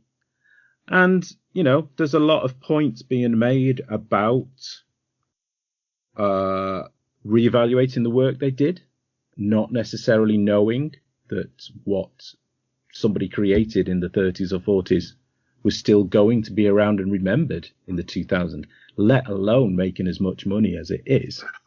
So there's lots of comments on that. Yeah. And there's also comments, I think, which are from Shakin himself as much of, the characters. I think at one very telling comment is, along the lines of these companies didn't know how much money was going to be made, but there was enough to go round. And there is a side of this that, the arguments of work for hire, the arguments of they knew what they were getting in for, they got paid for the work done, but they got paid for the work done, which was a page in a comic, but nobody knew what that intellectual property was then going to be turned into and then generate money from that. Yeah. So, cartoons and movies and such, I think.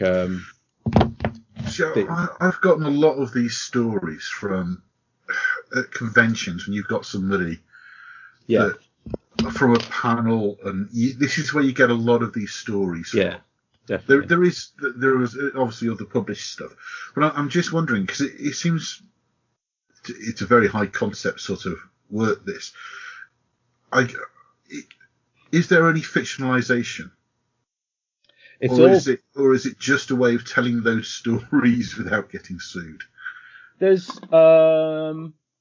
is some frameworks. There are some sort of story frameworks put in.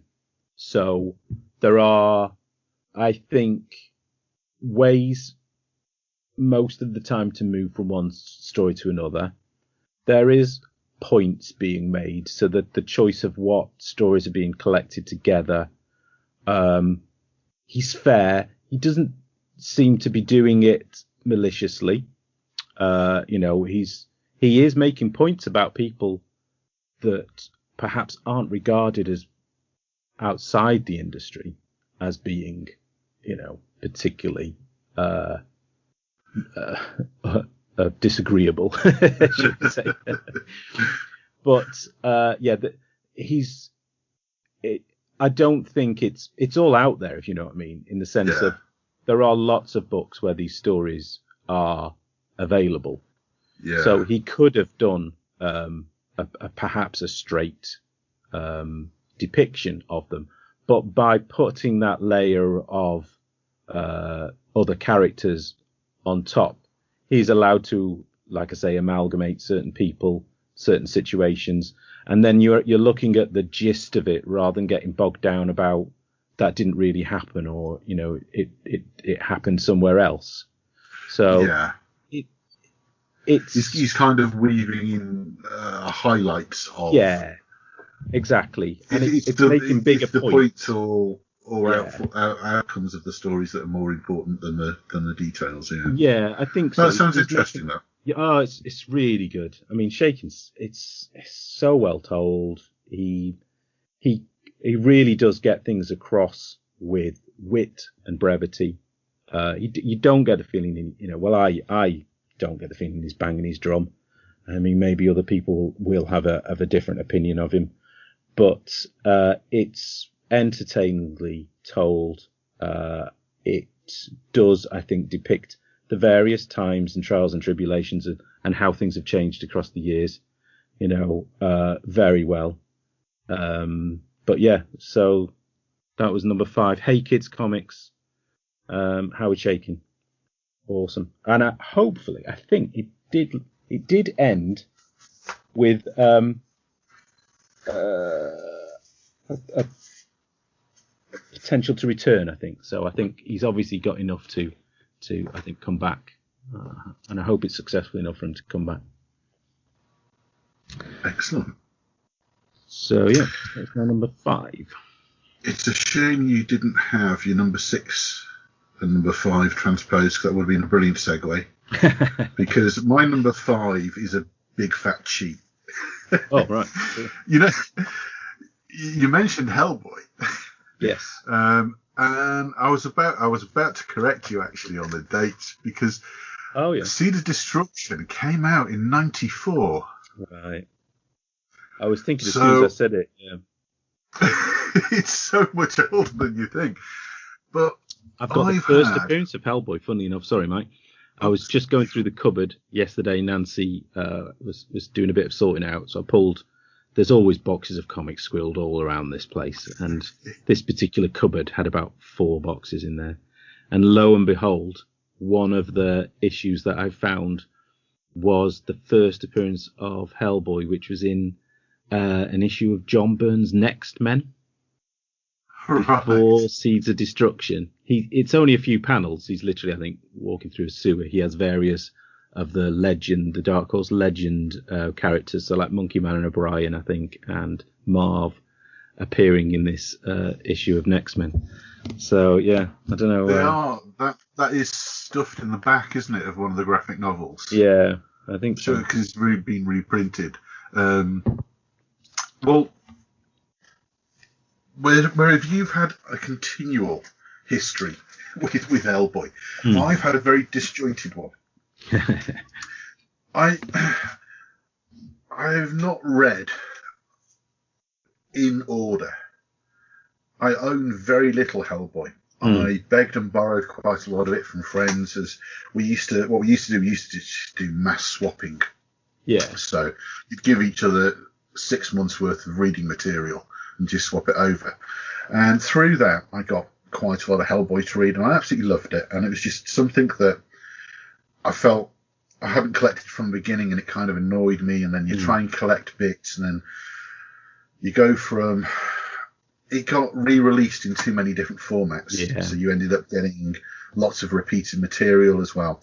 And it kind of annoyed me, and I always swore one day I'm going to wait till they get it into a nice format and collect it. 2018 is the year they came out with the omnibuses. That's right. Mm-hmm. And I bought all 4 of them, which basically is over 20 years of Hellboy core story. Nice. They are massive, these things. Yeah. I know it's not as nice as having original covers. I know it's not as...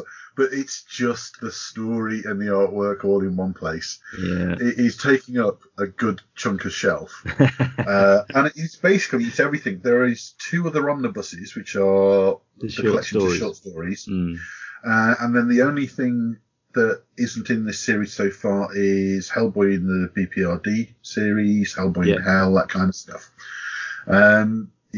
Awesome. I'm only on the start of volume 3.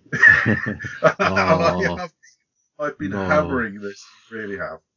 Do you know what? It's just awesome to have it all. I know it's a big fat none of this it's actually created this year, but I don't care. No, quite right. But, Hellboy is one of those few comics that I have bought in multiple formats. I bought the floppies, then I bought the trades, because the trades always had like a sketchbook in the back, or Mignola would put epilogues in the trades. So I'd buy the trades. And then they started doing the library editions, which are just gorgeous, oversized. So I haven't got all of those, but I got a couple of those. And then, I think I got a gift voucher for, Dark Horse Digital from something. And there wasn't anything on there particularly that I wanted, but they had the omnibuses, so I've ended up with the digital versions of them as well. So I've got, Hellboy in multiple formats, but it just means that wherever I am, I can kind of reach. If I'm they'll be in my bedside cabinet if I'm upstairs. They'll be on my bookshelf if I'm downstairs. If I'm somewhere, they'll get them on my iPad. So yeah. May I suggest that the possible source of that Dark Horse voucher was from you backing the Hellboy board game Kickstarter this year, right. Which we both did. That's right.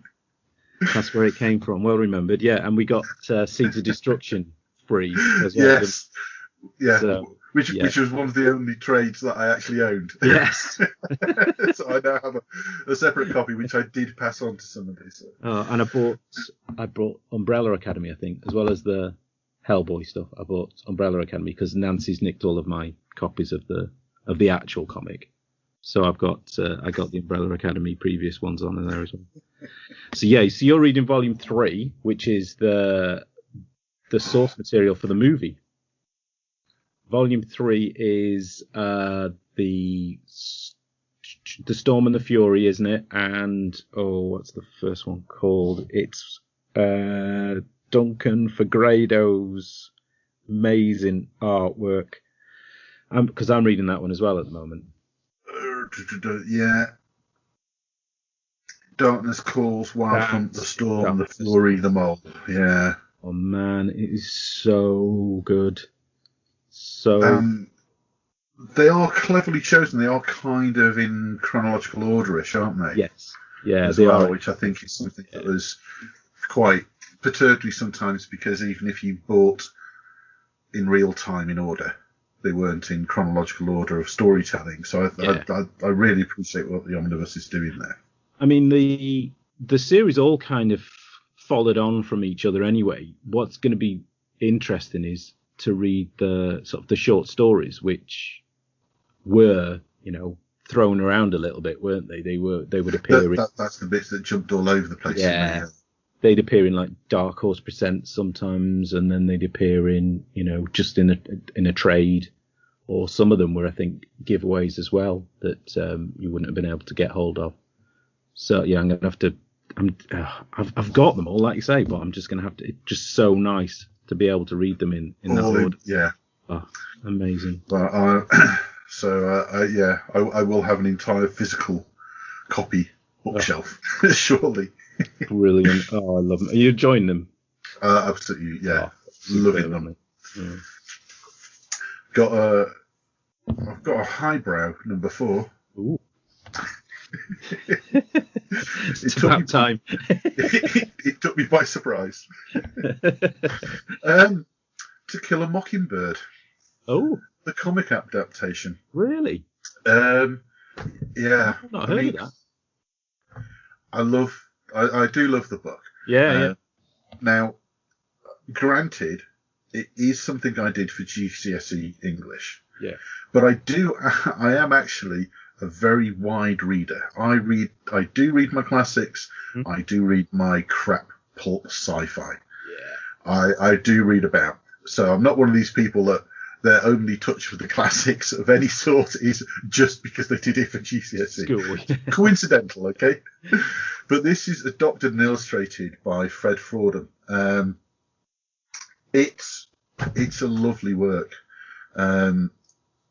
For those people that don't know, it's set in the 30s, around the glacially slow social changes that are reaching the Deep South. Yeah. It's a story about racism, injustice, conformity, coming of age. It is a wonderful, wonderful book. And it is an all-time. It's up there as an American classic with Catcher in the Rye as their version of classics, should we say, as a new country. But this illustrated version, it's beautifully done. It's very, very, very faithful to the book. Mm-hmm. You still have the narration aspect of it, and it's full text panels on the sides, and it's word for word from the book. It's just beautiful. I know it's an odd choice considering everything we've discussed so far. Brilliant. But I kick myself sometimes. I do read an awful lot of indie comics that can be very serious, that can be purely domestic modern drama even. But they don't tend to they don't hit lists like this for me. Yeah. Like the Fantastical or the, but this is, if you haven't read the book, read the book. This would be a wonderful, wonderful gift, I think, for any sort of teenager in your life. Yeah. If you're not going to force them to read the book, this is so, so close. And I have to admit, the film with Gregory Peck is one of my all-time favourite films as well. You know, Daisy, my eldest daughter, she read the book. She absolutely loved it. It rocketed right up there to one of her favourite all-time books. And she refuses to watch the film, even though, everyone tells her. No. And she knows that it's eminently well regarded, but she loves the book so much, she said she doesn't want to read the book next time and see the actors' faces in place of I do get that. Do you know what I mean? Yeah. Which, if there's a reason not to watch it, that's probably the best one. Yeah. But it's. I find that doesn't happen if you read and love the book first. Yeah, it's less so. Yeah. I found that with Fight Club, for example. When I reread Fight Club, I still see my version of the characters that I had in my head originally, rather than the film. Even though I've seen the film more times than I've gone back to the book. No, it's true. No, you're right. It's a good reason, and it's a sound reason. Oh. So that's my number 4. Okay, 4. Right, my 4. My 4 is Headlopper. which we're now on volume 3. Yeah, gone is the highbrow. We're just back to pure genre fun. I mean, let's start at the beginning. Headlopper by Andrew MacLean. We're now in the 3rd volume, following the adventures of Norgal, the Headlopper, who wanders the world with he's your barbarian type with a big sword, but he also has the severed head of a witch called Agatha with him. It's, like I said, the 3rd volume now. It's a long form comic. The cover declares it a quarterly adventure comic. So it comes out every 4 months, 3 months even. And so it's a longer, I think it's about 64 pages as opposed to your standard sort of 20. So what that enables you to do is have a much more sort of decompressed journey with him. You've got pages where you can, enjoy the landscape or follow a character having a longer journey through the environment. It's funny. He's got a very individual art style. He's got Geordie Belair doing the colours on the last 2 volumes. So it always looks outstanding. It's fun. It's fresh. It's got a very unique world to it. There's always a kind of slightly, gaming aspect to it. I don't know if it's just in the visuals. It's not really in the storytelling. But it's a book that my eldest Daisy enjoys as well. So I do like having these kind of shared comics that you can talk about and point out your favourite bits. She's fallen in love with his art style so much that she, like you said earlier, she's gone out and got his previous work. He's done a book called Apocalyptic Girl that she really enjoys. I got the first 2 graphic novels for her for Christmas. So yeah, she's fully invested in it, and it's great fun. I love it. It's very visually appealing. Yeah, and very direct. Yeah. The paneling and the sort of like the very clean artwork, but you mentioned the colorist as well. It's one of those things. I don't think I can put my finger on it, but I got a feeling of Tintin. Yeah. Just how clean it was, but how full a panel was. And like I said, when it goes into landscape, and then it's just so nice, clean, crisp, and then the colours. The colouring was just done perfectly as well. Yeah. It was just the neat tidiness of it, and you can tell everything on a. I think it's nice. I've only read a little bit of the first stuff that came out. I probably got past volume 1, I think, of the trade, but I quite like it, and I quite like some of the sort of Celtic-y sort of aesthetic that comes in every now and then as well. The character designs, they're fab. There's one guy in the 2nd volume who looks like the most sort of bonkers 80s action figure. It's kind of like every evil accessory. This guy's got it. It's perfect. But yeah, very graphic, like you say. I think there's some slight, a little bit of manga affectation in some elements, which is, I think, perhaps what Daisy picks up on and likes with some.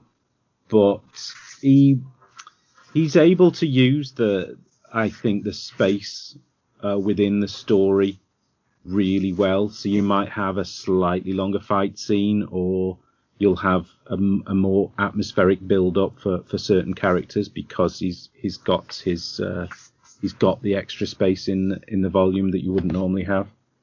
But yeah, so no, it's Headlopper. So that's image number 4, and then my number 3. I've already kind of given a clue because I mentioned my bedside cabinet with the filing cabinet drawers. So eagle-eared listeners will have already heard me mention my Brubaker and Phillips drawer. Yes. So I had to include the latest title, which ended this year, which is Kill or Be Killed. It was, when it was announced, it was talked about as an ongoing, and it's only... Remember spoilers here. Yeah. No spoilers. It's certainly, yeah. I mean, I think there's 5 volumes, is there now? But it ended on 20. And it was thought to be going longer than that. I think when it was announced, Kirkman suggested they try for 50, Robert Kirkman. And I think in early interviews, Brubaker stated that he had lots of ideas for it. It's come to a conclusion, possibly because it's been optioned for a movie. I think, like with others, I think the door's open for more volumes. But it essentially tells the story in the first issue of a suicidal young man who is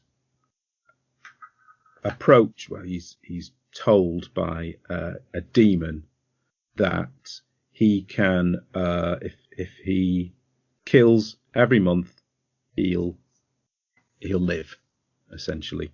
And the story explores lots of different aspects of what seems like a simple premise. So how do you go about, in that Death Wish world, choosing who you're going to kill?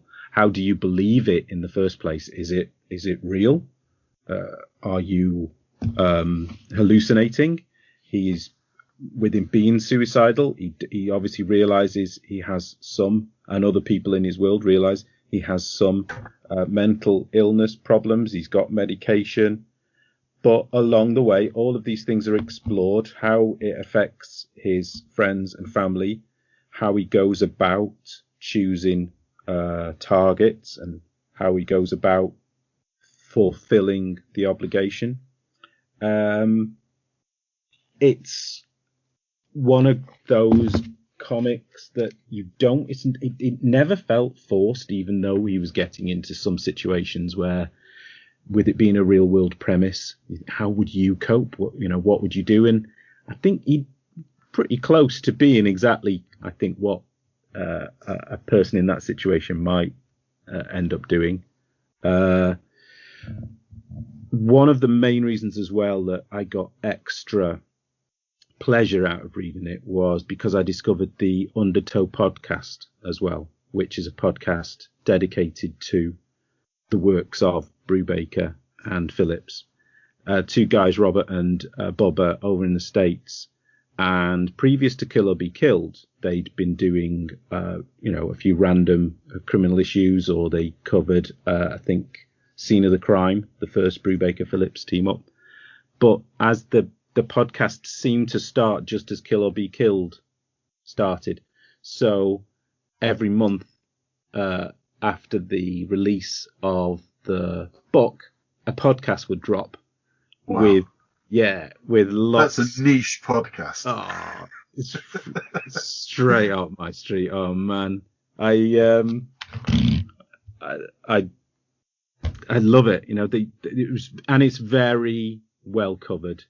They're examining the story potential, they're examining the narration, they know their stuff. So you've got any kind of references to perhaps Fatal, or there were some parts of the story you wondered, is this in a connected universe to the rest of their work? Is this story happening in the same sort of comic universe as Fatal, or in the criminal world, perhaps?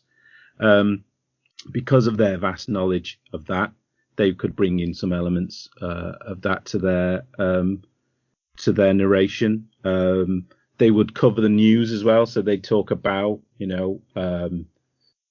interviews or reviews of any Brubaker and Phillips work, and they'd end the podcast as well with a recommendation. So it might be music, book, film. So I tell you, it's great, and that proper fan stuff like that. Yeah. It's like I was saying, I grew up reading comics, and apart from having 2 or 3 mates that read comics, and then when you go away to college, it's difficult to find, that group again. But now the fact that, you've got podcasts, you've got message boards. I mean, I went to a message board about Hey Kids Comics because I was unsure who some of the characters were. And then you find there's a message board of like-minded people going, oh, I thought this guy was, Matt Baker. Yeah. I thought this guy was blah. And you can put your 2 penneth in. So to have, a podcast, and a lot of times there would be, certain things that I hadn't picked up on. I think there's a scene where he's in the background of one issue that I hadn't realised. So Kill or Be Killed, number 3, with thanks to the Undertow podcast. Oh, well, I'll have to check that out, actually. You see, I'm way behind on it. Yeah. Which is why I shouted no spoilers. Yes. No, well, I'm not going to spoil it. I do. Well, I get a couple of mentions on the podcast because I would bother them with my own theories occasionally, or I did them some beer mats. I did them some Brubaker and Phillips themed beer mats, just because they're doing, it's like us, they do it for the love of it, so I need to show my appreciation. God's work, then. Yeah. Oh, but yes, so good. Right, so we're on to my number 3 then. Yes. Okay. You're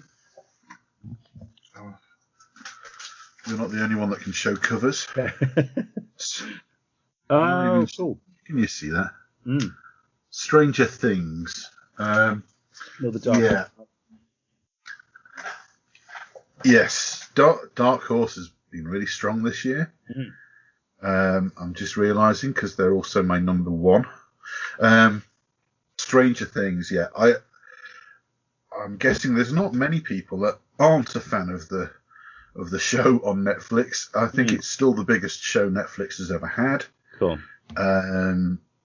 Yeah. It's such a brilliant sort of alternative 80s horror, Cthulhu. Yeah. Everything else you can throw at it. Kind of amped up Goonies, isn't it? Yeah. It is. And again, it's one of these pop culture reference things that I know they're becoming quite big now, but I've always loved things that meta reference other meta. Yeah. I'm just being a sucker for that. Meta on meta. Exactly. I mean, I have to say, just as a quick diversion, finally, they released the entire series of Community on All 4 on demand. That's right. If you've ever seen Community, do you know it? I have, but we haven't seen the last season. Yeah, that's the was it the Hulu or Yahoo as well, wasn't because it wasn't on terrestrial. That's right. No, well remembered. Or on satellite. Yes, we could go back and do that this holiday. Perfect. I watched it all, by the way, within 3 weeks. I binge watched it on my own, which is so bad. But you were saying about fan sites. Yeah. As you watch it, look up the Community wiki. Yeah. Not only does it rate it by meta pop reference and reoccurring plot, it also has a list of about 40 meta tropes, and will tell you in each episode which trope is triggered. It's the most complex fan wiki I've ever seen in my life, but check it out. But anyway, back onto sort of the pop reference stuff. The Stranger Things comic, it's really, really lovely. It's Jodie House doing the writing. and Stefano Martino doing the penciling. But it's one of those. It's like a collaboration. Just reading the names off the cover. In fact, it's Keith Champagne does the inking, and then the colouring is Lauren Aff, and letters is Nate Picos. Who actually I've referenced lots of times this year for some reason. It's just lovely. The artwork, everything. But it's basically set when Will's still missing, and it tells the story of season 2 from Will's point of view. So as there's communication between the real world and the Upside Down, through fairy lights banging on walls, etc., it's the story behind. It's not finished yet. It's still ongoing. I've got the first 2 issues. Issue 3 should be landing any moment. But it was one of those things. As soon as it got announced, I was scrubbing around trying to figure out which of the alternate art covers I was going to follow. Right. Yeah. There's 4. There's A, B, C, D. I went for B, but you mentioning photo covers earlier. Yes. The D variant is photo covers, but the photo is surrounded by, I'm guessing it's an American reference. It looks like some kind of teenage novel. Oh, right. Just the font lettering of it, and then a border around it. It looked like a teenage adventure book. Right. Very, very 80s style. Oh, okay. I think it's probably something that's instantly recognisable by an American, but not by us. But I was kind of tempted by that. I thought it was quite nice look. But yeah, there's not a lot I can say about it because it's still halfway through, and at the moment it's just following season 2. Brilliant. That's a good idea, though, isn't it? It goes. I thought that was nice. I was really happy that came out. Number 2, I've probably got not a lot to say on either, because I've done a big review of this on the show already, and that is Killtopia. Right. Cool. I absolutely love this. It hit. I've told the story too many times, but I missed the Kickstarter, but managed to pick up everything from the Kickstarter exclusives. Of course, Dave Cook was actually stood next to you in the festival. That's right. The next door stall. It's just one of those things. Writer Craig Paton did it. It just references again so many cool 80s and 90s sci-fi movies, from Death Sport to Escape from New York to it's just endless, the amount of references, but not just from films but from books as well. And then it's all wrapped up in pure unadulterated cyberpunk. So you've got the body enhancements, the tech versus humanity, the slightly newer addition to cyberpunk of nanotech as well. You've got the dystopian future. Any film that's set in a dystopian future, there is a reference to it. The graphics are just perfect. You can hear me wax lyrical about it in depth in the previous episode, or was it 2 episodes ago now? So I really can't say much about it, but it's just awesome. Leave it there. Brilliant. Right. So we're down to the final 2. Right, my number 2. I always feel a little bit, conscious of the early part of the year that can sometimes get forgotten about in the big lists, whether it's films that come out in January or whether it's comics. And I was pleased to see that one of my favourite comics of last year was still in my pile, even though it came out in January. And that is Dark Horse again, and it's Koshchai the Deathless. Now, all 6 issues have got the most beautiful Mignola covers. Yeah. Full of, mythic wonder, magic. It's It's art is written by Mignola. The art is by Ben Stenbeck, who is one of the stable of artists that Mignola uses a lot in his universe. He has done the artwork on Baltimore, which wasn't part of the Mignola verse. That was a series he did with the novelist, I think, Michael Golden. He's done the Frankenstein miniseries. He did a Hellboy short in the winter special. He's got a wonderful style. It's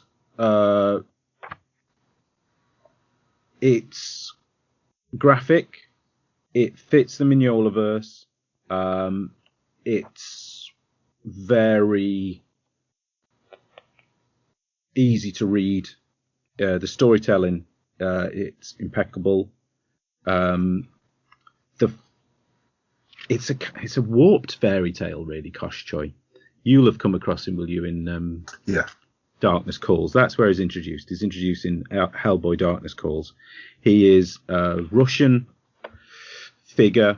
I don't know if he's a real Russian figure from folklore. It fits. It seems like he naturally would. It feels like it should be if it's not. Yes, doesn't he? I mean, I know Baba Yaga is a real Russian folklore figure, but Kosh Chai the Deathless, again, no spoilers, but his story is interlinked with Baba Yaga. He ends up, I don't think it's a spoiler to talk about why he's deathless, because it kind of happens in the first issue, but the deal is made where his soul is hidden inside an egg, inside a duck, inside a rabbit, inside a goat that's hidden inside a tree, and then it's hidden somewhere in the world. And the reason he can't die in fairy tale fashion is because his soul is always safe hidden in that way. And the 6 issues are told in the same spirit as that origin. In other words, it's in a fairy tale-like world where that kind of thing is taken as being a normal occurrence. So you can have talking snakes, you can have cows giving birth to stable lads. It's wonderfully, told. 6 issues is slightly longer than we normally would have in this kind of tale and world. I think at one point he was actually thinking of doing 3 series, and it's got condensed to the 6 issues. But it's a lovely side of that kind of Hellboy world that he visits occasionally. The world where the fairy folk and the searching for where to lay the corpse to rest. The other world that he occasionally visits. So yeah, really, really nice stuff. Kosh Chai the Deathless. That's my number 2. That must have been running at the same time as Rasputin's. I think, yeah, Rasputin just finished. I think there was a little crossover. I think there was only maybe 1 or 2 issues of Rasputin beginning of the year, wasn't it? That was Mignola and Christopher Mitten doing the artwork on that. I know I had that on my honourable mentions, actually. I did. Yeah, Rasputin. And because, many series. The Mignola verse, we haven't had any Lobster Johnson this year, but we have had a Witchfinder with art by Disraeli. We've had a couple of, I think we've just had a Hellboy in the BPRD startup. I think it might be 56. I can't remember. It's always difficult to remember what year. So it's been a great year, as usual for the Mignola verse. No Lobster Johnson, which is always a shame. But the winter special with the Hellboy winter special had some Lobster Johnson in there. But yeah, cracking the way that they can fill the cracks, or the way they've got these different periods, and it all comes together seamlessly. Yeah. I mean, Hellboy's actually in some of the Kosh Choi bits, and it's always got both a unique flavour and it fits perfectly into the universe. So there's always something different, like, you know, with Rasputin, it had a bit more of a kind of espionage spy kind of feel to it, but again with the usual pulpy. I was going to say old school spy, yes. Yeah, very much. So yeah, this again has got that fairy tale flavour to it, but it fits perfectly into the universe. So that's my number 2, and my number 1 is it's digital, and I think it's IDW. It's quite unrelated to anything else we've talked about. I discovered it probably this time last year. I think it was a digital sale on Comixology, and I managed to catch quite a few things that I'd been meaning to read, and I managed to get the big omnibuses or the big trades. So I picked up some Paper Girls about this time last year, so I was able to read them in big chunks. I had picked up Paper Girls individually, but it didn't stick with the space in between the issues. But once I'd got the trades, it really worked. But this was another series. They get released in seasons, and it is Kaiju Max from Xander Cannon. And the conceit of Kaiju Max is it's in a world where giant monsters, kaiju, exist, and they are policed by kind of Ultraman type police force, where they can use these super suits to kind of match the size of the kaiju. And any kaiju that there are in this world, there are kaiju that work for good or that exist, I think, out there. But at any point, if you do get on the wrong side, then you will be sent to maximum security for kaiju, which is basically an island prison. So the first 3 seasons, we follow the adventures of the kaiju that are stuck on the male prison.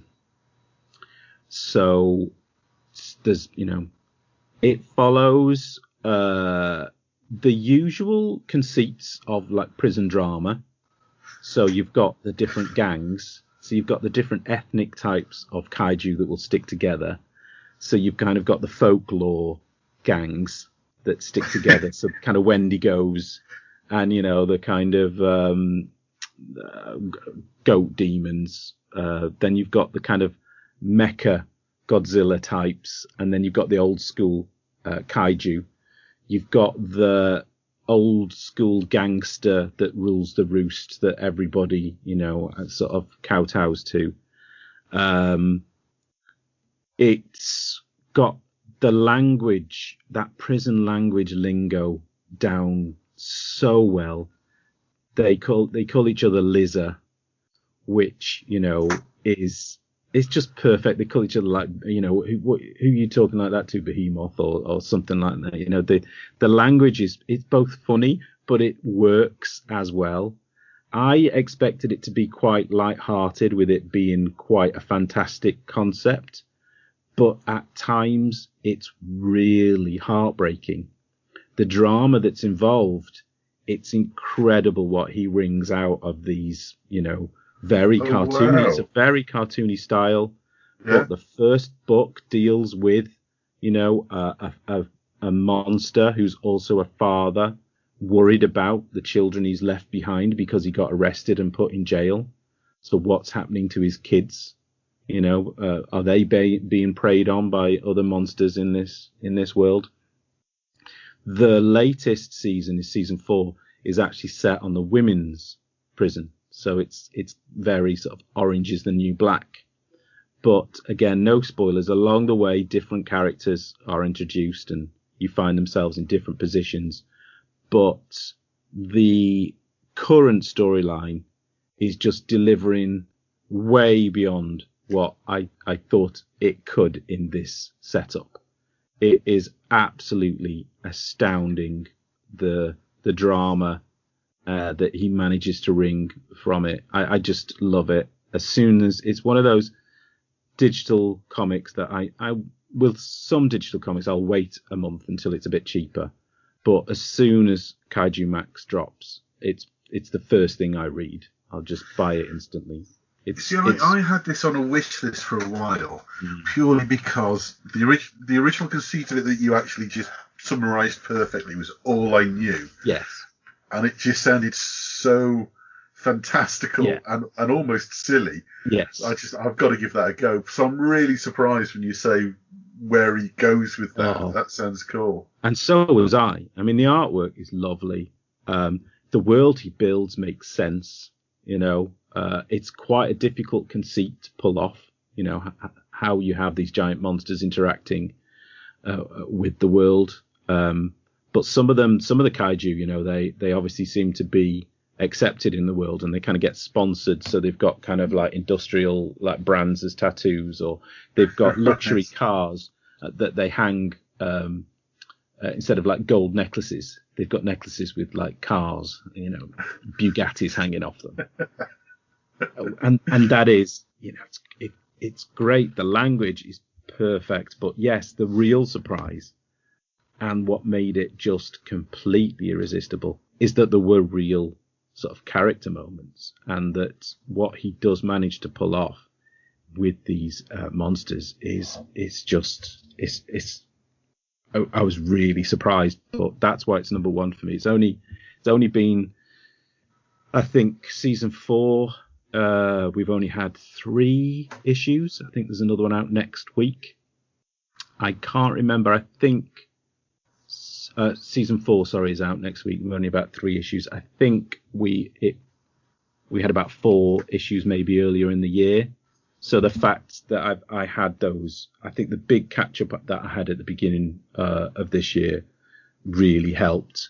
But yeah, Kaiju Max, awesome. Love it.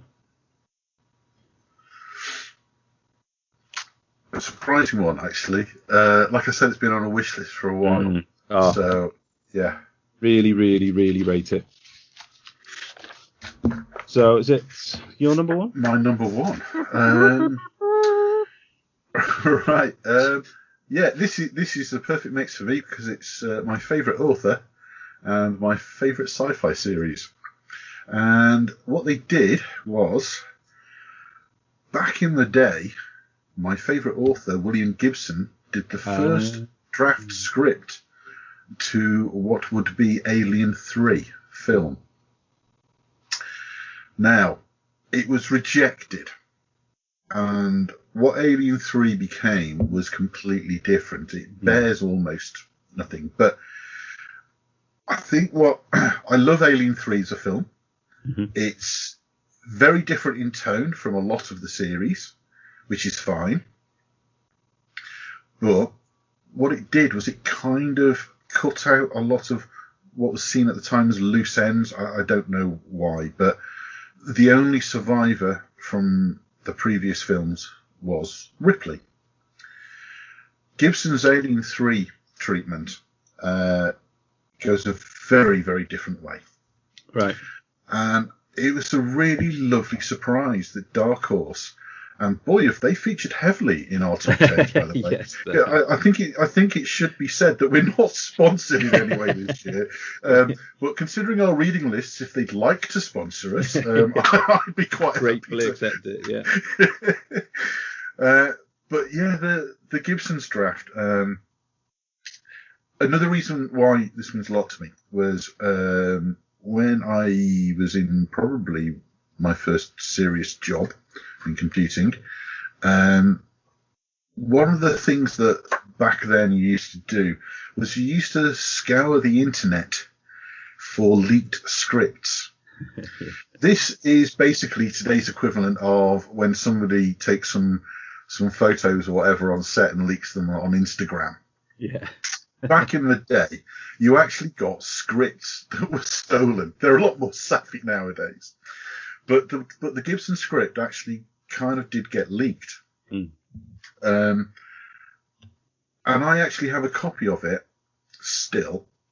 It's probably one of only 3 floppy disks I kept, purely because I used to love this thing. It was in my work drawer. If I was ever bored, I'd stick it in and have another read. To be fair, there was about 30 other scripts on there as well, stuff. But and I really liked this script. For a start, it carries straight on from Aliens. The Sulaco is carrying Ripley, Hicks, Newt, and Bishop, and it's intercepted by the UPP commandos. In the Aliens verse, you've kind of got the US Marine Corps that you were USMC that you were introduced to in Aliens, but they're the United Americas, and they're a big force in the galaxy. The UPP is the Union of Progressive Peoples. It's part of all the fiction that surrounds Aliens as well. Right. So they feature a lot heavier, I think, in the comics. To be fair, but their commandos basically intercept the ship that's just drifting, and it turns out that it's Bishop that's infected in this script. But the whole premise of it really is that Hicks and Newt survive as the most important aspect of all of this. I thought it was lazy in Alien 3. I love Alien 3. It would have been better with Hicks in it. And definitely. Some kind of happy ending for Newt. Just anything would have been better.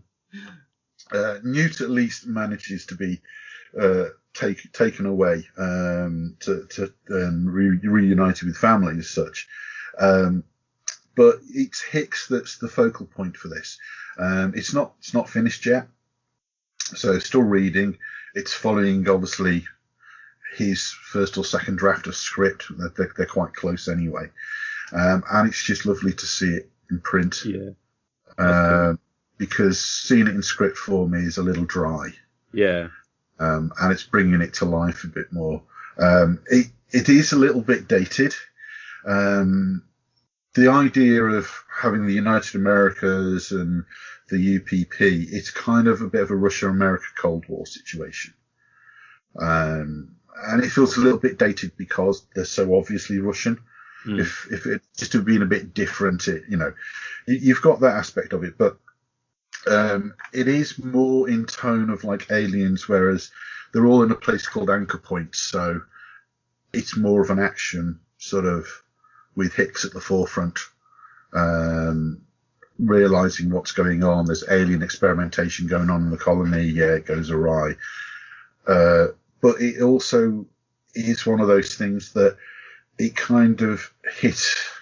It wouldn't have been able to be made and then continue on to what it was, because it goes down the route of hinting what was pretty much a favourite fan fiction idea of they were genetically created, these aliens. They're not. It's not an evolutionary thing. They were created, and but then it goes back to the idea of they going back to where they were created, their home world as such, to try and wipe them out, to make sure that they can't be replicated or anything. Weyland-Yutani Corporation still in it, more formally. Obviously, Weyland-Yutani is more in the later films. You understand how that corporation came to be, how it's the corporation that merged into one, where they started looking into deep space exploration, what their eventual goals were, and of course it zoomed ahead into the future several hundred years as well if you follow the film sequentially. But it's just a great thing to see, having read that leaked script. I mean, if you just type it in now, into the internet, you'll get hundreds of results of. It's just available anywhere. There's no IP on it or anything like that. It's freely available to read, and it's interesting. But again, I was just so pleased when you hear the rumours like, oh, your favourite author's going to do the script for the next Alien film. You're just thinking, oh, that's two dreams come true. Only to be rejected. I think there's a lot of stuff. It wouldn't have been perfect. The actual Alien 3 film was required to take the universe forward, I think. But yeah. No, it's nice. I was pleased to see that being adapted. Have you followed a lot of the Alien comics as they've come out this year. I kind of hit and miss. Yeah, I dip in and out. It's usually creators, to be honest, that if they're doing some work in it. So over the years, I remember David Lloyd he wrote and drew an issue, and there's actually going back a bit. Ronnie Del Carmen, who works at Pixar now, he did. Do you remember Mondo Pest and Mondo Heat? He had this character called Mondo, who was a pest controller, but basically it was pest controllers for aliens. But it was in a really nice kind of animated style. He did two specials. They're a couple of my favourites. But then, some of the Alien Predator stuff I remember as well. There was one that John Bolton did all of the covers for. I think Eduardo Barretta drew that. I'm probably going too far back now, but I suppose I haven't kept up with the recent stuff. But yeah, it's still a franchise that I keep my eye on. You know. It's Dust to Dust was one they've just done. Dead Orbit before that, I think I've reviewed that. And there's a new one starting as well, or slated to. But yeah, brilliant. Right. So, well, I did 5 Dark Horse titles out of mine. So it'd be 5 Dark Horse, 4 Image, and 1 IDW. So, well done, Indies. Yeah. Time check and recording check, I guess. How are we doing? We're on 154. I don't know if that's good or bad. I don't either. I tell you what. Well, should we just do do the whole top 5 rather than go back and forth? Do you want to do that? Do. Because to be honest, there's probably there's probably less to discuss in the TV and film top 5, to be honest. Yeah. We might have a couple of duplicates as well. So, I mean, like, I don't even know if it's even worth doing it backwards, because I think my number 1 is going to be pretty obvious, because it's the only comic book movie that I particularly rated last year. But okay, let's keep the conceit up. So my top 5 TV film of last year, I've got Black Panther at number 5. I was surprised that it was even out, and I was finding it difficult to put something in that bottom slot, because out of the kind of genre movies that were around, there was Ant-Man and the Wasp, Aquaman, Incredibles 2, and they were all okay. I think Legion might have been there, but I didn't end up finishing it this last season. I know. No, I didn't either. I know, which when this list came about, I was really enjoying it, but I think just the time of year, it was just really difficult for us to get round to that. So I think honourable mention wise for that, but I put Black Panther in my number 5. I put Daredevil season 3 at number 4, because I really enjoyed the Daredevil season 3. I've been very disappointed with a lot of those Marvel Netflix, but there's something about when Kingpin appears. Well, you know what? We might as well just discuss those two, because I had Daredevil season 3 as 5 and Black Panther as 4. Oh, there you go.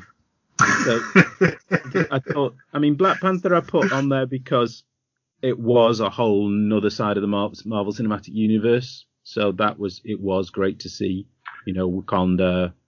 But that's what I loved about it. It was. I've been so out of touch with Black Panther comics wise. I only ever seem to read any of him in crossovers from the comics point of view.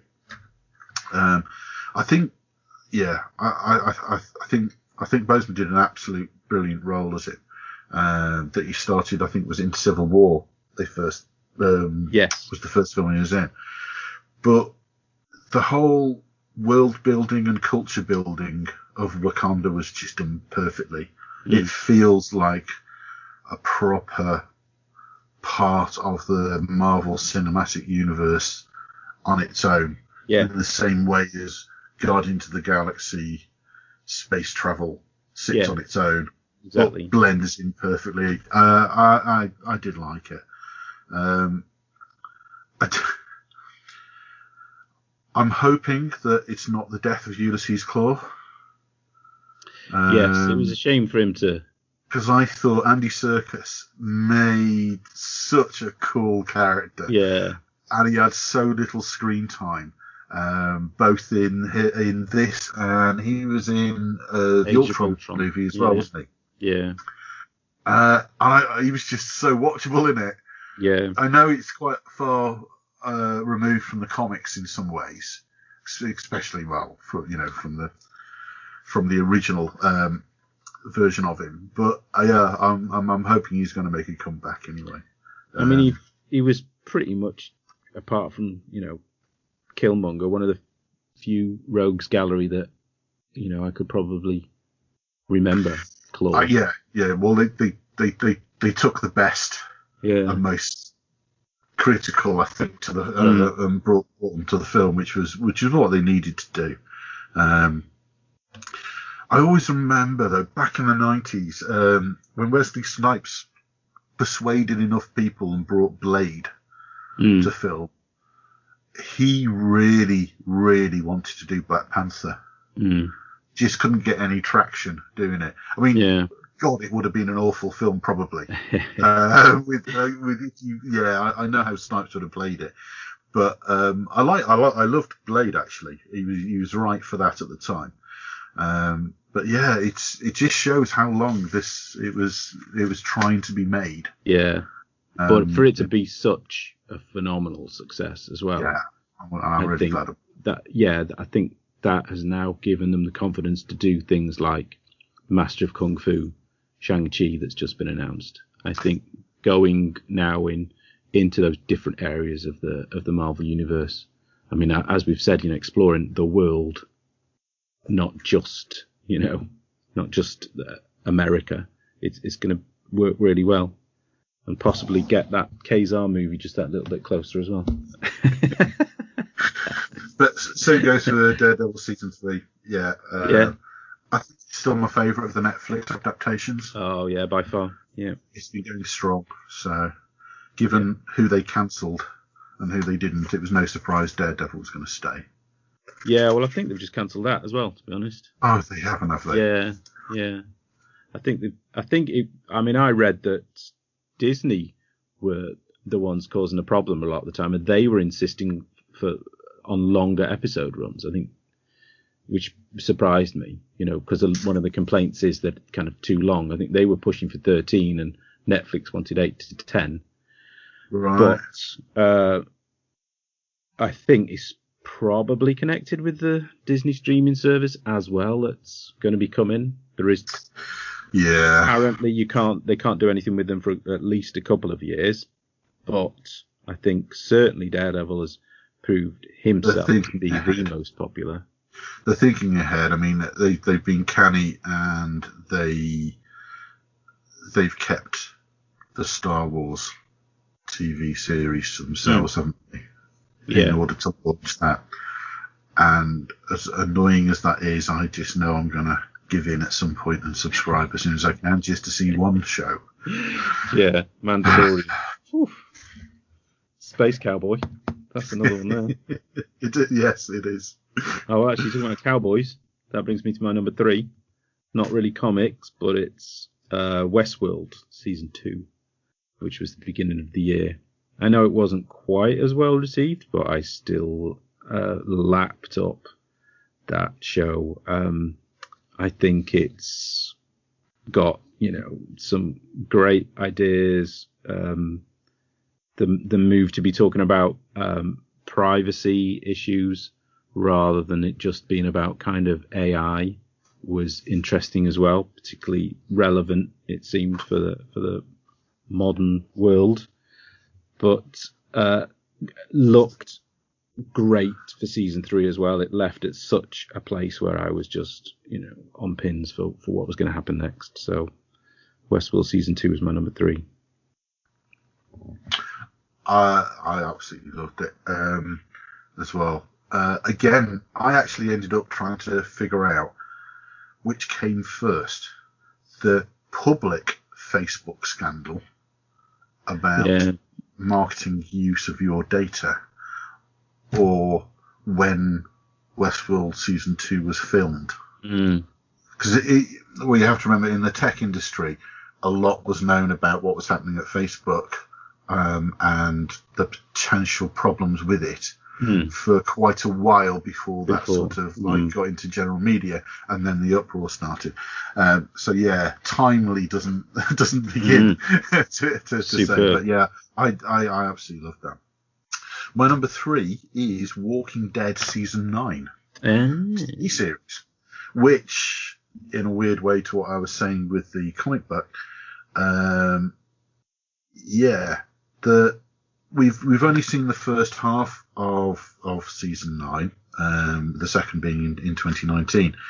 And I really, really have to be careful about spoilers, but if people have avoided the spoiler in this one, then I take my hat off to you. Honestly, you must have been, living in a cave without Wi-Fi to avoid this one. So, well done you if you're still catching up. But again, it's another massive step change and a major fast forward in time as well. Yeah. And again, opinion has been divided widely with this, as I knew it would do. But yeah, that was a real winner for me. Are you caught up with the TV series? No, we actually ended up we stopped watching it last season. It was right up there as a family favourite. It was a show that Daisy in particular, waited all week for. Non was my wife was a massive fan, but it was we felt the pacing and it was a bit off. Now, I've heard people saying that when you watch it as a box set, it's better, but we were getting frustrated by how slow Season 8 seemed to be. It was a little too, not exactly talky, because, if it's character driven, that's fine, but it just wasn't matching the level of interest that we'd got to previously. So we stopped watching 8 and we haven't started watching 9. So I don't think we necessarily won't go back, but I think if we do, we'll probably box set it rather than, making that a city appointment. In a similar way, it's one of the few things, again, that we actually watch live. We wait to that. Actually, it's almost unheard. Yeah, it's very watching anything. Watching live TV. It's like how yesterday, but it is one of those few ones, and I believe, I think I wish I could have the patience to do it as a box set. I think we'd have enjoyed it more. Yeah. The pacing was a bit off, but it also happened, I think, about Season 3 or 4. Yeah, it happened. So I think we're actually past caring. It's The Walking Dead. So, no, I know. Well, a rubbish episode is still better than anything else that's going to be on TV that week. Yeah, and knowing some of the elements that are in as well, it kind of makes me want to go back. Yeah, but I get that. I think box sets would solve the pacing issues. A few people said that. I mean, what's interesting, like my number 2, there are some shows that become so compulsive for us that we stay up way too late. And, especially on Netflix when they're all dropped at once and you don't have to wait each week, it's very difficult sometimes to not just instantly watch the next one. Again, it's not really comic related, but one of my favourite shows this year was The Haunting of Hill House, which it was awesome. It was. I didn't include it because I was struggling to find a comic connection. I know. I just didn't care. I thought it was so well done. I mean, it's almost impossible to talk about because of spoilers, but just, the build-up, the fact that they didn't keep some of the choicest reveals till the last episode, I thought was brilliant. You were pulled along, you were intrigued. It was chilling and eerie, but utterly compulsive. So, I mean, it was one of my favourite viewing experiences. And I've told the girls, me and Non watched it on our own, and I said I would happily just, watch it again. We have been struggling for about a year now to actually find a horror film we like. Yeah. That's not just, visceral blood and guts, and it's not just very boring, slow build-up. Yeah, with a jump scare. To nothing, yeah? Yeah. Right? This is the best we found. I think last year, we there was Oculus we really enjoyed, but cerebral horror, do you know what I mean? Yeah. This blew us away. It was recommended by a friend who then added the proviso, but the ending's a bit right. I don't agree with that at all. No. I absolutely loved the ending. I thought it was very well crafted, the whole thing, and we did binge watch it. Yeah. Right. You mentioned jump scares. Now there is a few jump scares in this. They're not cheap, and I genuinely left my seat on at least 2 occasions, and that just does not happen. Jump scares don't get me at all because I'm almost to the point where you can predict them. Yeah. But they did a jump scare in the middle of a couple having an argument in a car. At no point did it enter your mind at all that there was anything scary going to happen during a bloody car ride. but actually, there's about 2 or 3 visuals in that, and I swear to God, I actually felt my rather hairy arms. I could feel like my skin crawl and my hair go up, and that's what I want, and I just have not had that for so many years. I can't. But this is genuinely clever stuff. Yeah, and it's there's a time element, isn't there, into it as well? Yes. Again, no spoilers, but I want to rewatch it from the beginning again. Yeah. With that knowledge. Yeah. And I think I think they have put that amount of effort into it that it will be rewarded. I think with repeat viewing. Yeah, no, good choice. I would have put that in if we did. Yeah.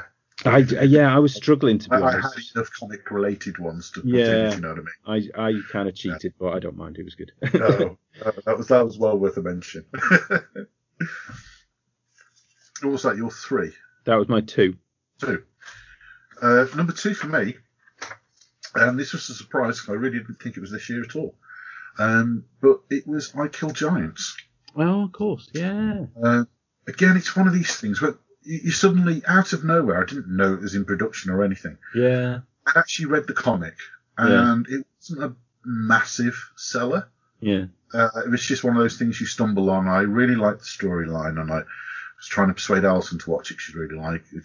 I knew she'd really like it, and it's like, hey, it's got Dungeons and Dragons in, and but I thought it's such a sweet, sad story, but there's happiness in it. But it's just, I thought it was just a great drama. And then bang, there was a film. Yeah. And I think it was special again because in April, Ian got us a load of tickets. The festival put on a sneak preview showing of it. I know you couldn't make it, unfortunately, due to location-based difficulties.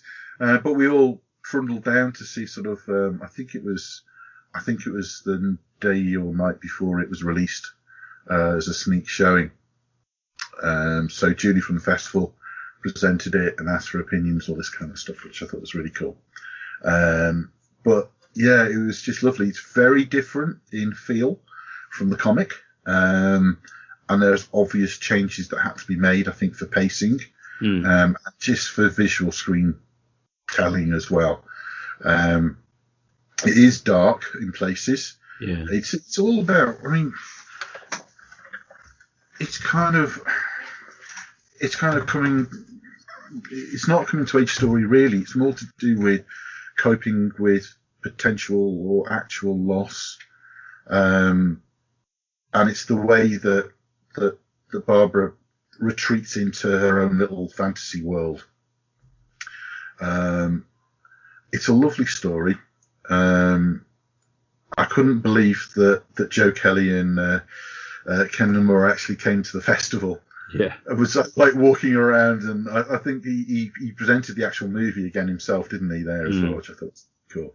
And Nikki had a stall just where he was doing signings as well, which is quite cool. So she got some really nice signings off him and stuff. But just was like a bit of a personal choice, this one for me. Alison absolutely loved it. I've just bought the film actually, so we're going to have a rewatch of that in the next couple of nights, I think. We absolutely loved it. I mean, Daisy told Joe Kelly she went to see him, and Ken had got a book for her and Nancy signed, and she told him that he'd made every single member of the family cry with the movie. We were all in bits at the end of it, but yeah, it was lovely. Really, the ending was done beautifully, actually. I thought they handled that very well. Yeah, the film's interesting actually because there's a lot of scathing reviews for it. Yeah, and it's all down to the fact that the trailer is so misleading. Yeah, I haven't seen the trailer. The trailer completely misrepresents what the film is about. Right. It makes it look like the next Harry Potter. Right, like an adventure film or something. And then there's another cut of the trailer that just makes it look like, was it Bridge to Terabithia or whatever? And right. Those kind of, and it had a low parental rating as well. And it's quite dark and emotional, really. Yeah. So younger teens, I think, would struggle with some of the issues that it's talking about. Yeah. And I just think it was completely mismarketed, which is a bit of a shame. So it's got some scathing reviews on IMDb and people complaining about the language and stuff that's used. And it's like, that's a shame. If it just had a trailer, it was a bit of a shame. But I believe it's done exceedingly well in DVD and direct sales. Because it's one of those things when people know what it is. It's like Princess Bride, isn't it? They had an impossible task trying to get people to realise what it was. Again, they couldn't. The trailer for that's misleading. And the title, even to a certain extent, people got the wrong idea. But such a well-loved movie, and it's gone on to have, it's a life of its own. Yeah. As I'm sure this will. Have we both got the same number one? Is it everyone's smart mouth Merc? Oh no, I've got Infinity War. I didn't put Infinity War because you said it's a given, we'll ignore it. Yeah, you're right. But then I was struggling. I did say that, but no, I was struggling. This year. I was struggling. I even had Rampage on my list, for God's sake, because it was a thriller in it. But no, you are right. I did break the rule, but to be honest, we've talked about it anyway in the last. We've talked about that one ad nauseum. So your number. So you've got Deadpool 2 down. Yeah. Do you not rate that or Deadpool 2? I enjoyed it. Yeah, I enjoyed it. I didn't enjoy it as much as the first one. I don't think. I didn't think it was quite as funny, or maybe it's just that you know what it's like when a movie like Guardians of the Galaxy breaks out and has its own voice, and I think they both did it so well that both the sequels of Deadpool and Guardians of the Galaxy seemed not quite as good as the first one. And I don't know if it's just because they made such a big impact. I mean, it's probably just the way I'm looking at it, but they both had such a unique voice, and they both had such a big impact that I did. It's not unique anymore. Kind when you see of the sequel, but kind of. But I think everyone I know kind of said the same thing, and I thought it myself, and then I started doing rewatches. Right. And I've ended up rewatching it quite a few times. Yeah, and it's held up. Yeah. I thought Cable was great. He looked spot on. I do like Josh Brolin anyway. But I suppose I'm just not a big Deadpool person, full stop. I don't really read, or know much. Hit and miss the comics. Some of the comic series I absolutely adore. Some of it just breaks down. I think it's one of those that suffers more than most of it being tailored towards younger than older audiences. And if you pick the wrong storyline, there is different sort of maturity levels of humour, I think, in it sometimes. But I think Domino, I absolutely loved her representation in the film, and I didn't realise just how much comic potential there was in what Domino does. I thought that was quite unique to see. But Rob Delaney as Peter, I'm sorry, he stole the show. And I'm dying to know whether they're going to do anything else with him, because on Twitter, an account, if you follow the Deadpool Twitter account, they only followed two things. One was Hello Kitty, and the other was a brand new account called Peter W, which had the picture of Rob Delaney as Pete. And there was a lot of speculation whether it's Peter Wisdom. Yeah. There's no mention of powers in the movie, which is what makes the character funny.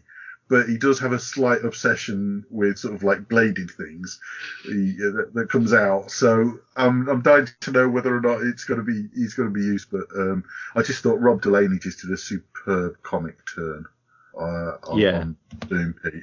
Yeah. In fact, that's my favourite sequence. It was the airplane drop. The first time you watch the parachute drop, that's one of the funniest sequences I've ever seen in my life. Purely because I just didn't think they'd do what they did. No, that was a genuine surprise, I have to say. No, you are right. And there were lots of surprises in it. I certainly didn't expect, I suppose, the biggest reveal at the end.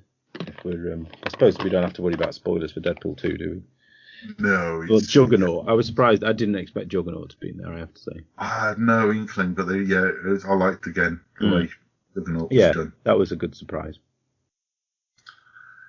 But Infinity War, if we were allowed, if I'd have known I was allowed, it would have been straight in there. I mean, I was really stuck, I just felt that a lot of them just weren't really top 5 worthy this year. I mean, like I mentioned earlier, we'd just been to see Aquaman and Ant-Man and the Wasp. And when I go and see them with the girls, I end up, imbued by their enthusiasm, and we have a great time. But the decision to rewatch some of these doesn't appear, and that's when a film becomes, a best for me or a favourite, when I actively go back and rewatch it a number of times. And it's what makes it, the best. Obviously, in our pre-recorded chat, we both mentioned that neither of us were massive followers of Aquaman in the comics. Recently, for a long time. So it was an origin story, and I think that automatically knocks it back a bit from being something different, because it's an origin story. It's funny, as I mentioned, she really likes origin stories, superhero origin stories, and I have this big argument with her. It's kind of like, it kind of holds it back, Yeah. And maybe it's just because I am so familiar with most of the characters, and I could recite, probably most characters' origin stories, off the top of your head, but you just don't need to see them anymore, and it's a bit frustrating to spend any amount of time on them. But Daisy, she really likes them. When the new run of Spider-Man films came out, I had to swear on my life to Alison before she would go anywhere near a cinema that it was not an origin story again. Because I'm so fed up myself with Spider-Man's origin story. And that worked completely, yeah. And everyone knows it. Like, you don't need to do Batman, Superman, Spider-Man. I mean, fair enough, there's lots of Marvel ones you do need to do, but yeah, you're safe on those three. Oh, okay, so we are rounding close to 2:23. I have no idea if this is a record or not. Ian's going to be tearing his hair out. I don't know if we're going to have any listeners out there that are still listening. Maybe Martin. Martin, still there? Martin Simpson. Call him Martin Simpson. Okay, come on, we can do this. The first fan shout out. Yeah. The history of this podcast. This is all for you, Martin. Okay? It's all for you. Right, so what are you looking forward to in 2019, Mike? Well, right, this is the last. I've heard there is a Mouse Guard film. Really? Yeah. I haven't heard that.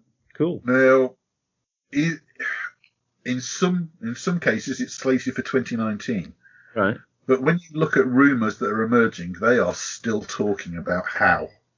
Yeah. To do it. For those that don't know, David Peterson's superb Mouse Guard series, which is long overdue for an episode on from me. I really liked the episode on that, 101. A medieval anthropomorphic rodent fantasy romp. I don't know how to. It just has its own voice, this series, and it's just.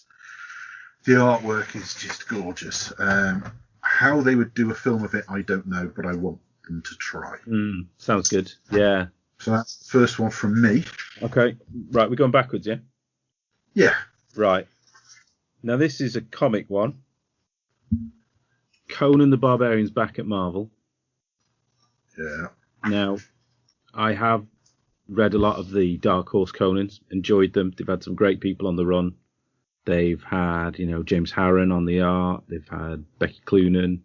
They've had Cullen Bunn. So, they've done really well.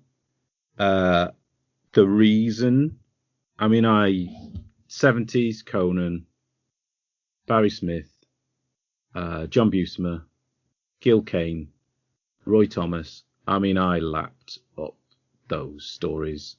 Savage Sword of Conan. Same here. Ernie Chan.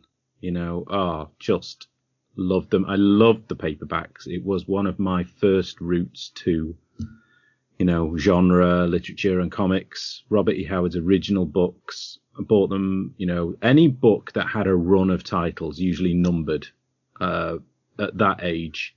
So Conan, John Carter of Mars, James Bond, Tarzan, Conan, boom. I was in heaven, and I was buying them. Luckily, I got the Neil Adams Tarzan covers. I got a lot of Frank Frazetta covers on my Conans.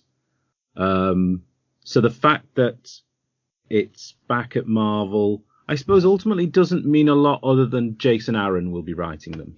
And he's one of the few writers at Marvel that I will still pick up to read.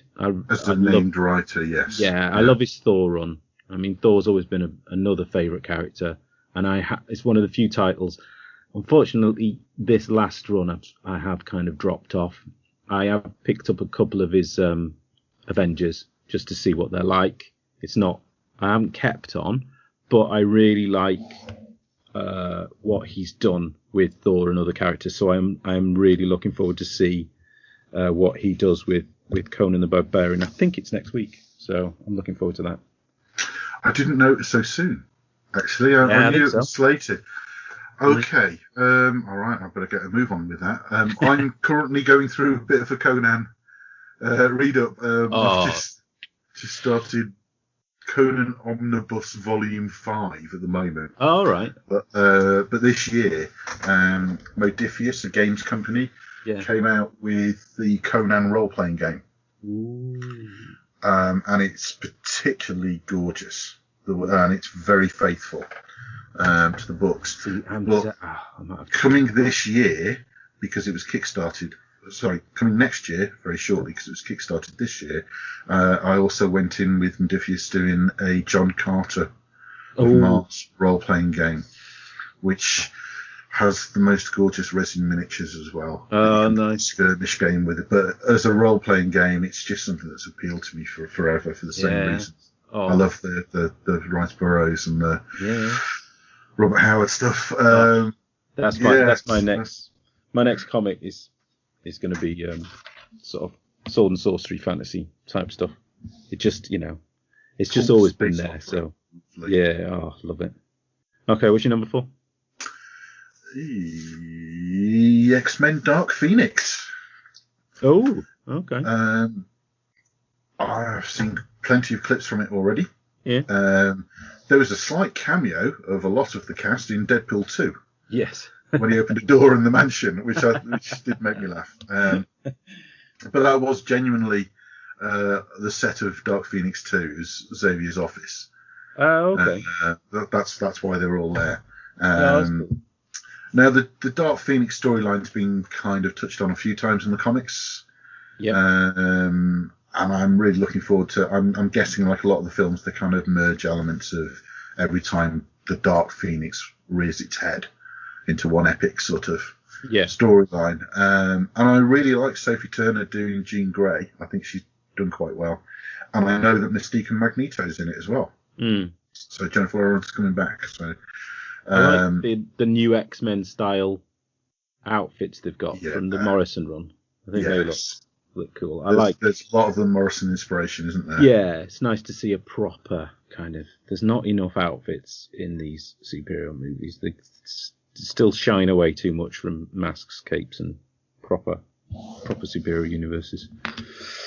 Well, my number 4 is another comic, and I think it's another comic that's out next week, so I don't have to wait very long. I'm looking forward. And that is the return of Criminal. And it's going to be a regular monthly, so from Brubaker and Phillips, coloured this time by Jacob Phillips. And I reread the whole run recently in preparation for it coming back. And just because, as I mentioned earlier, I'll get lots of Undertow podcasts, so I get to read the comic and then listen to the podcast and then probably go back and read it again at what I didn't miss or didn't pick up on. So, yeah, it's just to be able to luxuriate in something that actually stands up as well to multiple rereadings. They've built up a big cast in Criminal. They've introduced quite a big timeline now. We've seen, I think, from the 50s all the way to the present, various characters existed at different points. We know at some points, when their life ends, but not particularly how. So the intersections are always interesting. And there's always moments where they weave in actual comics as well. There's Seduction of the Innocent, was it? Or there's a Criminal run where it's basically Riverdale and Archie. Yes. That they've updated. So it's kind of 80s. It is Archie versus a crime version of Archie before Riverdale. I mean, I've not watched Riverdale, but I have heard of this. Some similarities. Maybe it was this comic that showed them the way. But yeah, so I'm looking forward to that returning, especially as a regular monthly as well. It never fails to disappoint. The artwork's always outstanding, and Brubaker's just a brilliant writer. It's the voice that he manages to put across on the page is superb. So that's my number 4. So my number 3. This is a quick one because there's not a lot I can say about it. There was no pun there intended. It's Fight Club 3. All right. I reviewed Fight Club 2. Yeah. Oh, okay. Only last episode, I think. And the reason I did that was because I realised, again, another Dark Horse, it's coming out. Same team. January, I think. All right. Is Cameron Stewart still on it? I think so. Yeah. There's not a lot out there on it, other than there's a date. So I'm hoping I can't talk much about it purely because there was major sort of twists and turns, as there is with anything with Planet and the Fight Club 2 comic. I think all I could reveal really was about the fact that it's moved on, Right. and it's now the narrator and his son versus Tyler. So Fight Club 3, I'm really looking forward to it. There was just so many meta references and turns in Fight Club 2. I'm really looking forward to what he does with this. But Brilliant. yeah, that's about what I can say about it. It'll be a surprise. My number 3, obviously, I think by now people might know me. They probably know I like a bit of Conan. I like a bit of Hellboy. But I do like a big heaping of monsters. So my number 3, Godzilla, King of the Monsters. I was going to say earlier, there's a bit of a sort of like a kaiju upprint, isn't there? Like, it looks brilliant. It Oh my does, god, doesn't it? I can't wait. It's got all of them in there. You know, we've got Rodan, we've got Mothra, we've got Ghidra. I would say Ghidra, I think. But it looks brilliant. I enjoyed Godzilla. I loved Kong Skull Island. So I cannot wait for I can't wait for Godzilla versus King Kong. I mean, that, you know, if surviving to it coming out meant turning vegan, I would do that. Do you know what I mean? I would, whatever it takes. I remember thinking or telling my nephew, you know, what am I going to do to make sure I got to Avengers? You know, you keep seeing these goalposts. It's kind of like, I've got Godzilla versus King Kong. And the step along the way that's going to get us there is Godzilla King of the Monsters. So I can't wait for that. It's already better than Godzilla because there's 10 times, well, not 10 times more monsters, but a lot more monsters. So yeah, Godzilla King of the Monsters. So excited. It's kind of a new genre love for me. It's not something I grew up with as a kid. Yeah. I saw lots of black and white Godzilla stuff going on in the background Saturday mornings. Didn't really grab me at all. It's definitely a sort of like a late adult sort of like, oh, this is good. And then Godzilla, I did not realise that was going to be the start of a series. No. And then again, I didn't even realise that when Kong Skull Island came out, okay, big apes always hit with me. Any film that has giant apes in, okay. Back to Rampage. But yeah, that really, I only realised it was after I saw it. I thought, I know what that's hinting at. That's Mothra. Yeah. And then I realised it was going, oh, okay, we're going into a series here. And then I realised, I don't know why it didn't occur to me at all, but no, it looks surprised good. They've gone all in so quick. I mean, it really is, you know, I thought there'd be a slower build, but this next one, spot on. Can't wait. Looking forward to that as well. So number 2 then, isn't it? My number 2. Yarp. The New Mutants are coming to film. Yeah. I've always followed the X titles. And I love the New Mutants as well, growing up. And at the moment, it's all rumours and this and that, but it is the sort of what you'd call the core New Mutants, and it is going to be a bit of an origin story. So that's my only hesitation about it. But you've got Ilya is in it. Anna Taylor-Joy is playing her. She was the girl in. Have you seen Split? No. Okay, first of all, see Split. Yeah, it is on the list. It's comics related. Yeah, I know. I've got to see that before I can see Glass, isn't it, as well? Yes, exactly. But she's playing Magic. We know Moonstar's in it. Rana or Wolfsbane is Maisie Williams from Game of Thrones. And we know Cannonball Sunspotter in it. It is officially the next X film. so after Dark Phoenix. So that to me means that X-Men Dark Phoenix is sort of the end of a trilogy, isn't it? Yes. So as this is taking the X-Mantle series, I don't know. So it'll be interesting to see. It looks like the main villain is going to be Demon Bear. So kind of Native American Freddy Krueger style dreamscape action. I don't know. But yeah, that's got me excited. It's supposed to be a horror. I've heard it described as a horror movie as well, isn't it? Which is a new genre for superheroes. Different tone, yes. Yeah, that sounds good. They've deliberately gone to strike a different tone with that one. My number 2 is probably a bit of a cheat. Mind you, Godzilla was a bit of a cheat, so because they're genre based. But Game of Thrones. And season 8 Game of Thrones, it's got to. I mean, I know for a lot of my family that it would be number 1. But there's something much more exciting coming our way than even Game of Thrones season 8. But that's my number 2. Have we got the same number 1? Ooh, have we?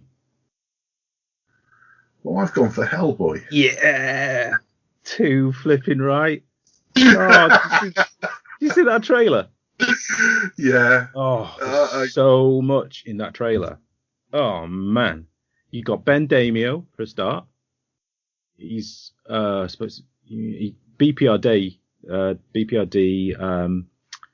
He's related to one of their old to an old World War II villain, Crimson Lotus. He's due for some. If it's the same character and they do with him what happens in the comic, he's got like a whole chunk of his face missing in the comic. You can see his kind of teeth and his jaw. Yeah. But he's great. He's a great character. There was Baba Yaga. You saw the chicken leg house in there. Yeah. I mean, there's the bat. There was a shot of that vampire bat. Looks like it was in a wrestling ring.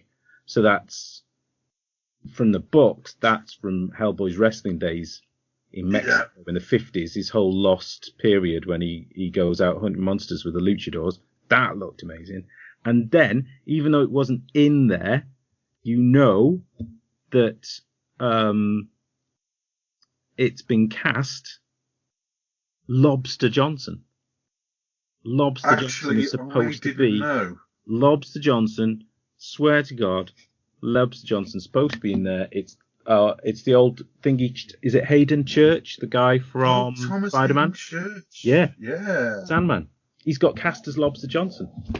Oh wow! I'm just looking it up on IMDb. I didn't realise that because I keep going back to this and scrolling up and down to see who they're revealing. Because I know Mila Jovovich is going to be the Blood Queen, but David Harbour. He's such a good choice for Hellboy. Yeah.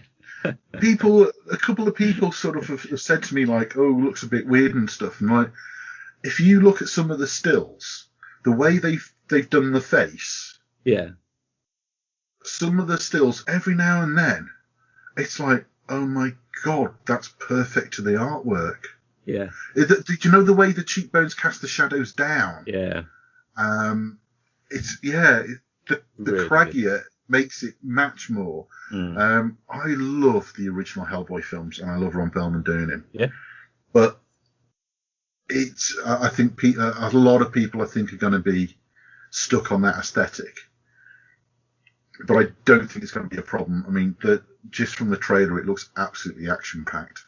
Just people obviously with no Hellboy knowledge, I think, will just watch it because it looks fun. Yeah. I mean, Hellboy... The last 2 Hellboys were obviously fixed in the real world. You know, you had you had side visits to sort of Troll Town or, you know, the sort of side dimensions. But, you know, a lot of Hellboy stories have always brought in that kind of fairy folk and that kind of, you know, other side that he's involved in. And this obviously has a big part of that. As its story, so I can't wait. So looking forward to it. So looking forward. Oh, there you go. So same number 1. Awesome. It should have been a given. I was half whether to say beforehand the same as what we said with Infinity War. It was going to be a given, but yeah, no, I quite like the. It was a bit of a risk. I was thinking like, did he not? It was so obvious, you know. I mean, everyone in my family just assumed I would have put Game of Thrones. It's like, nope. There's one thing much more important than that. So I think is it March? I mean, there's quite a lot coming out. I think April. Is it April? I think Godzilla's in March. That'll hold me over. But yeah, April. Oh, awesome. So there we go. We've hit 2:43. I have no idea. Are you editing this or is Ian? I don't know. No, I'm not editing this. It's way too long. I mean, to be honest, you know, I don't think there's much to take out, really. It's just all that's quality yakking. That's 2 hours and 43 minutes of quality yakking. Whether anyone's actually going to get to the end of it, I have no idea. Oh, brilliant. Right, well... I enjoyed that, though. So, yeah... It was more work than I thought. Like I said, I think you were struggling on some of the film and TV. I was struggling. I've read so many comics this year, and they all were bloody 2017. You did better on your. You did much better on. I should have worked on my cards and got some synopses in place because I didn't do Harrow County justice at all. But it's still really good. Kind of got me hooked, actually. So again, I've written that down. I've got a few now. Yeah, I heard things about Copperhead. The Marvel Conan stuff. Yeah. I need to get a move on to make sure I reserve a copy of that. Brilliant. Right, well, I think we better sign off to anybody who's made it to the end. So, well done, stalwart listener, if you have managed. We're going to go and get reprimanded by the pod boss, I think. Unless seriously desperate for material. Yeah. Oh my gosh. Yeah, all right. Cheers, everyone. Ta-ra. Cheers.